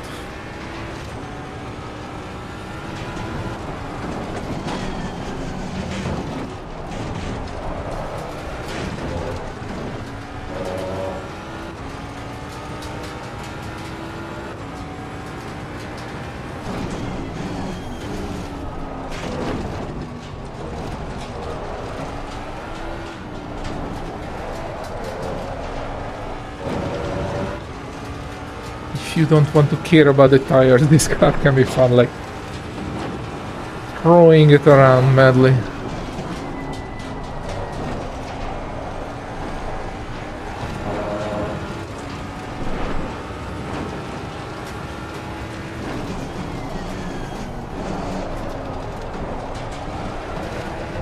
I have to decrease my tire pressures by 5131.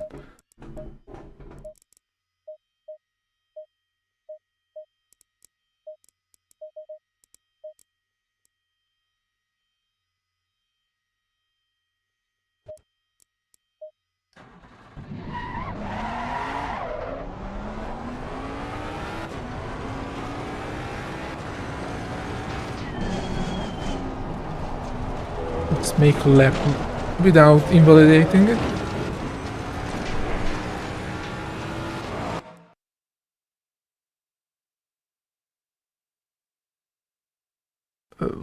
What seems hard? Like, what do you mean?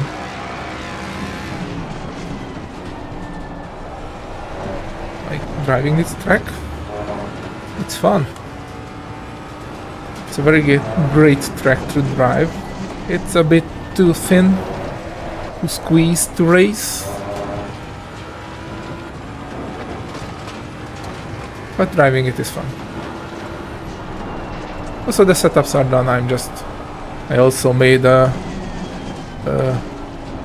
32.7 race lap and two 32.2 quali laps. So I just thought I hop into the hot lap mode. See how far can this car be pushed by my mediocre skills, of course. My tires, tired. They look tired, laying on their side.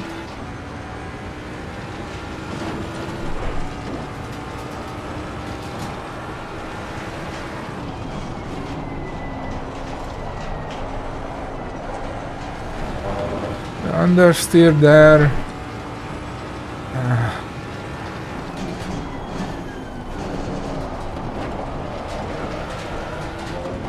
If not because of that one single corner, this would be a perfect setup.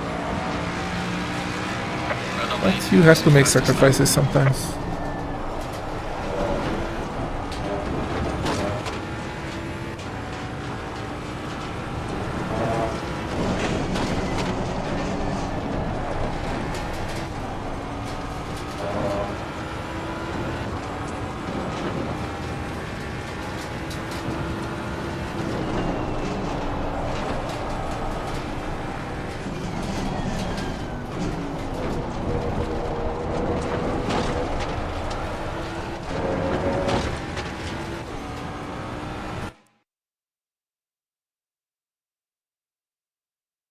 why would I try the old Porsche?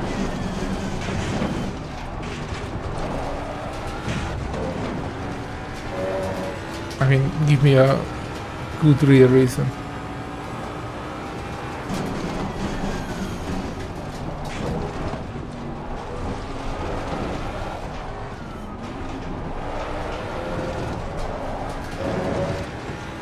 Hey Benny, that's nice to hear that someone else liked this track, not just me. Also, I think the looks is great too, like it has trees, nice corners, so it looks like a good place to visit in real life. So I love tracks with elevation changes, like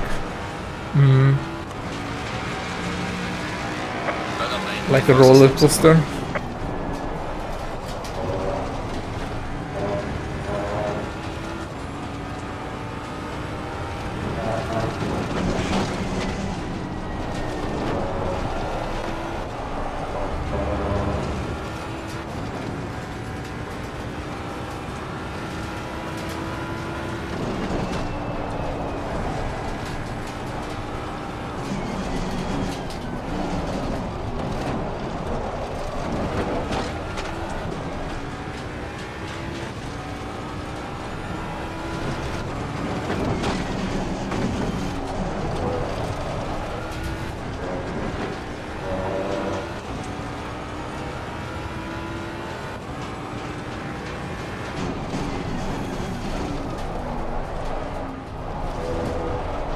Oops.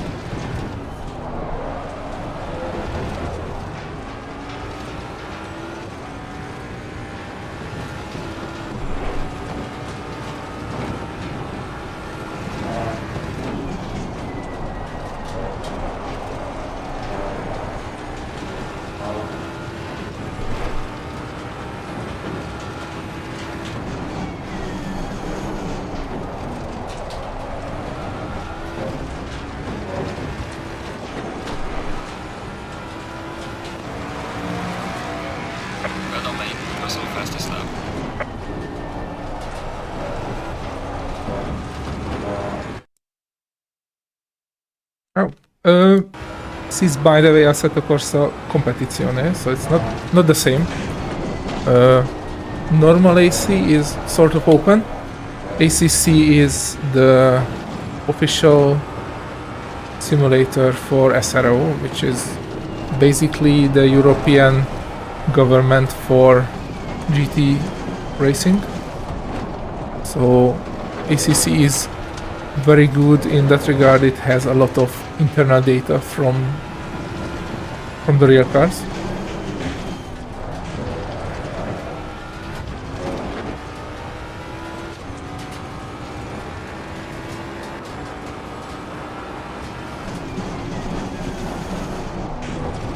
Also, simulation-wise, while GT is fun, it's nowhere near as ACC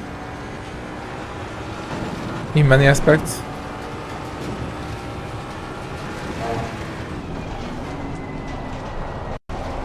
Uh-oh. Uh-oh. I have some kind of issue. Your lap time is invalidated. Please try to stay on the track. Oh, okay. Sorry guys, something went really wrong with my headset. It reset and the FOV is back to full, so I have like 10 FPS. Just give me a sec so I can...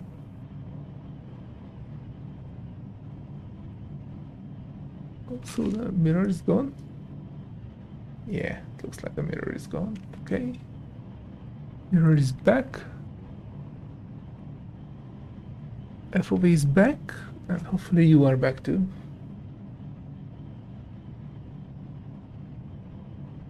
Yes. Sorry, I haven't got an issue like that for a long while. Yeah, ACC sounds great. I think it is one of the best sounding sim because internally you can feel the car is cracking about around and things like that.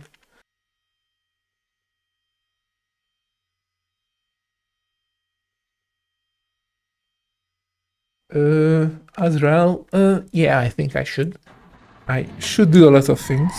I just usually don't care. Also, I don't know what to change. Any tips, idea? What do you think? Should look great, like a drifting Porsche?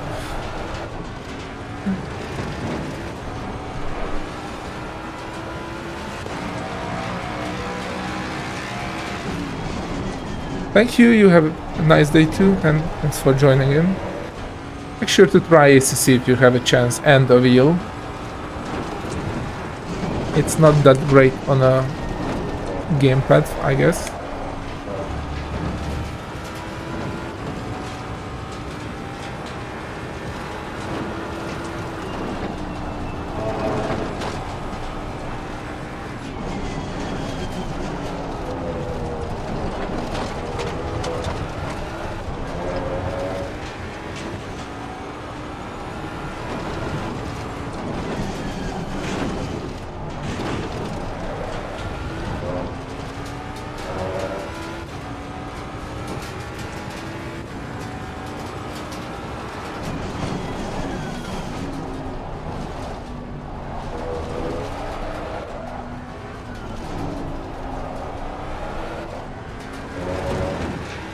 Luckily, I haven't got that kind of hiccup with my VR headset for probably ever. It does a few weird things some now and then, but complete hiccup like that, never did, luckily.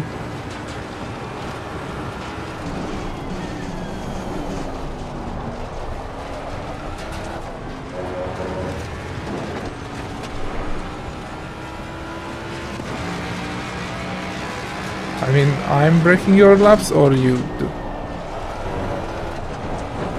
Let me validate it. The overeager British stewards again.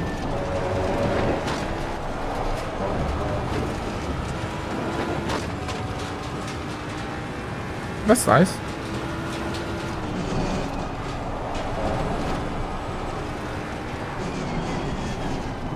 By the way, the best way to be fast on Monza is to drive other cars.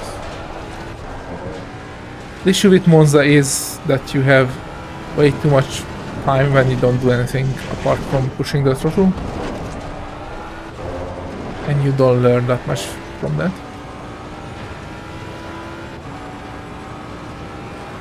Hey there, thank you. I'm great you like the setups. That's the plan. To make them fast yet very enjoyable and good to drive and easy to drive is the top priority.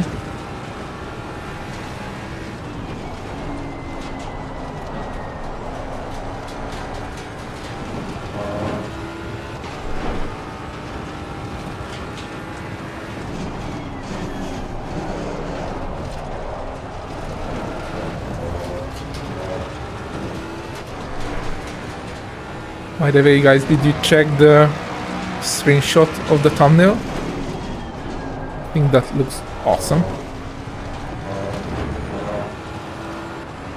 Let me show it. I'm a bit proud of that picture. Recently I messed around making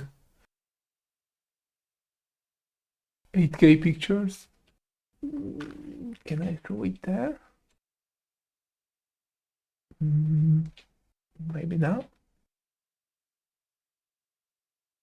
Oh yeah. I think it looks great. Those sparkles are awesome.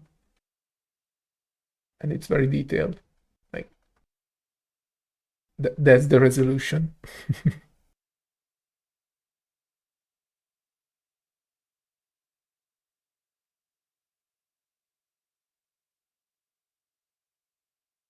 I just got in mind because Mr.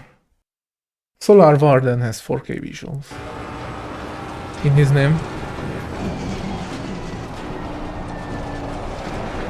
By the way, every time I release a setup, I upload the 8K picture of the thumbnail without the text to the Google Drive link, so anytime you like a picture of mine, You can find it there.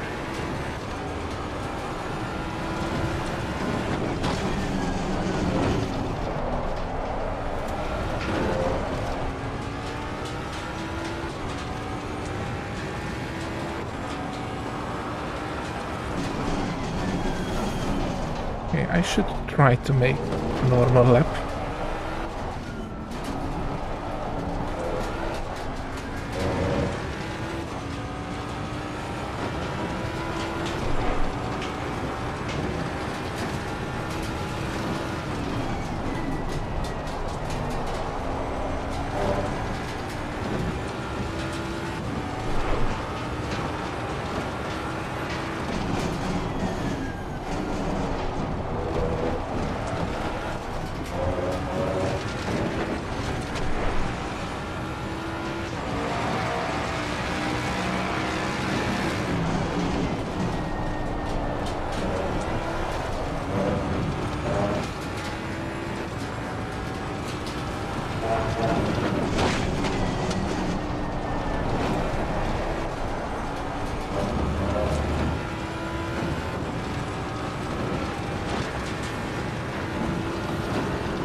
Not like that.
Come on.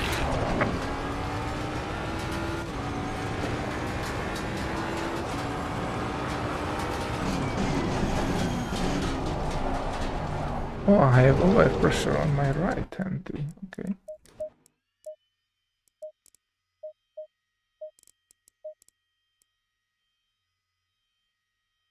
Try it with this way.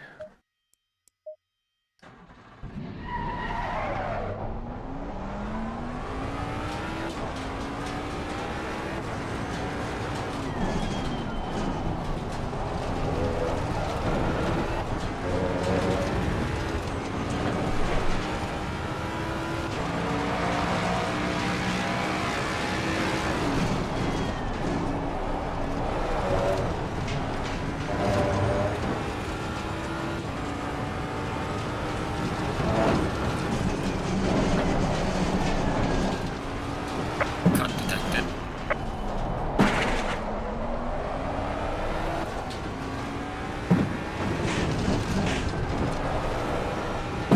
Yes, my new best lap time.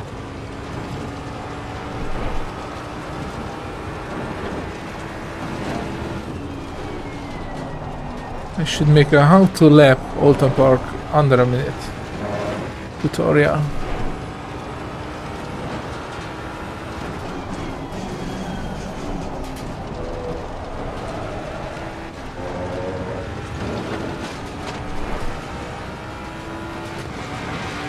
$57. Yeah.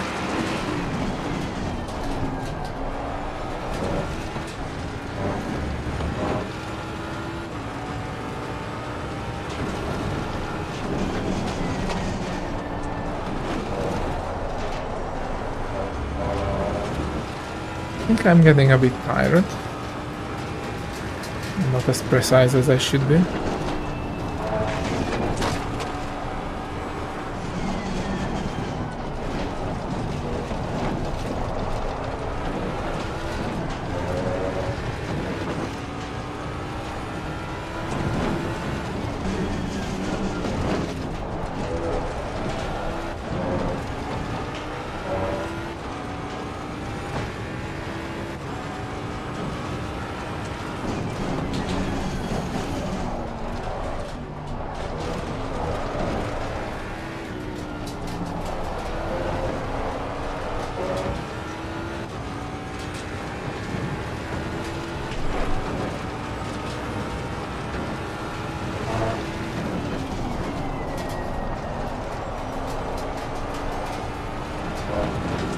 Oh, that understeer is super ugly there.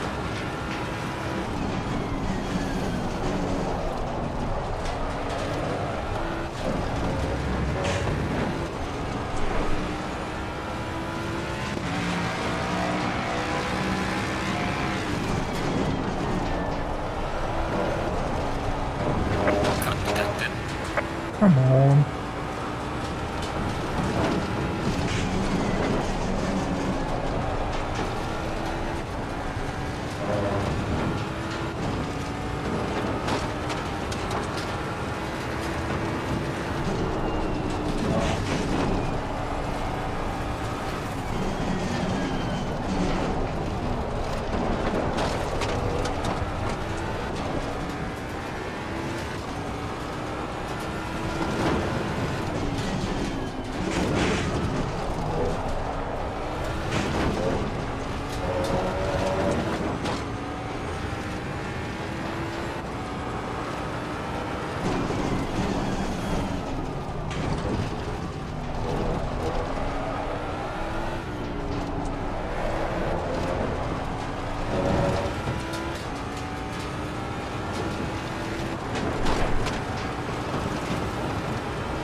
Horrible understeer.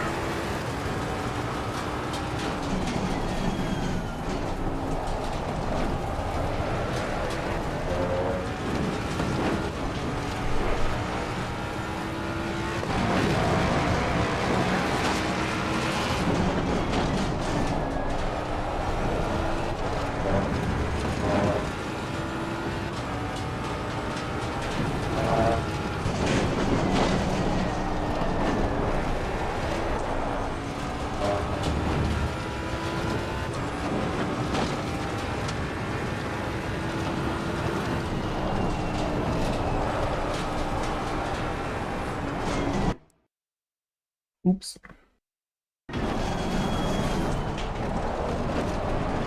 Headset does weird things today. Cut detected. That should be the end of it because the headset is getting tired too. I've got a nice lap on the normal session, on the normal way, how I like it. But I got 2 nice laps. So I saved them multiple times. The setup is done, so I will record and release it. So thank you guys for joining in. I will do the release recording and be back in 4 hours for the afternoon race or night race, evening race. So have a nice day. See you.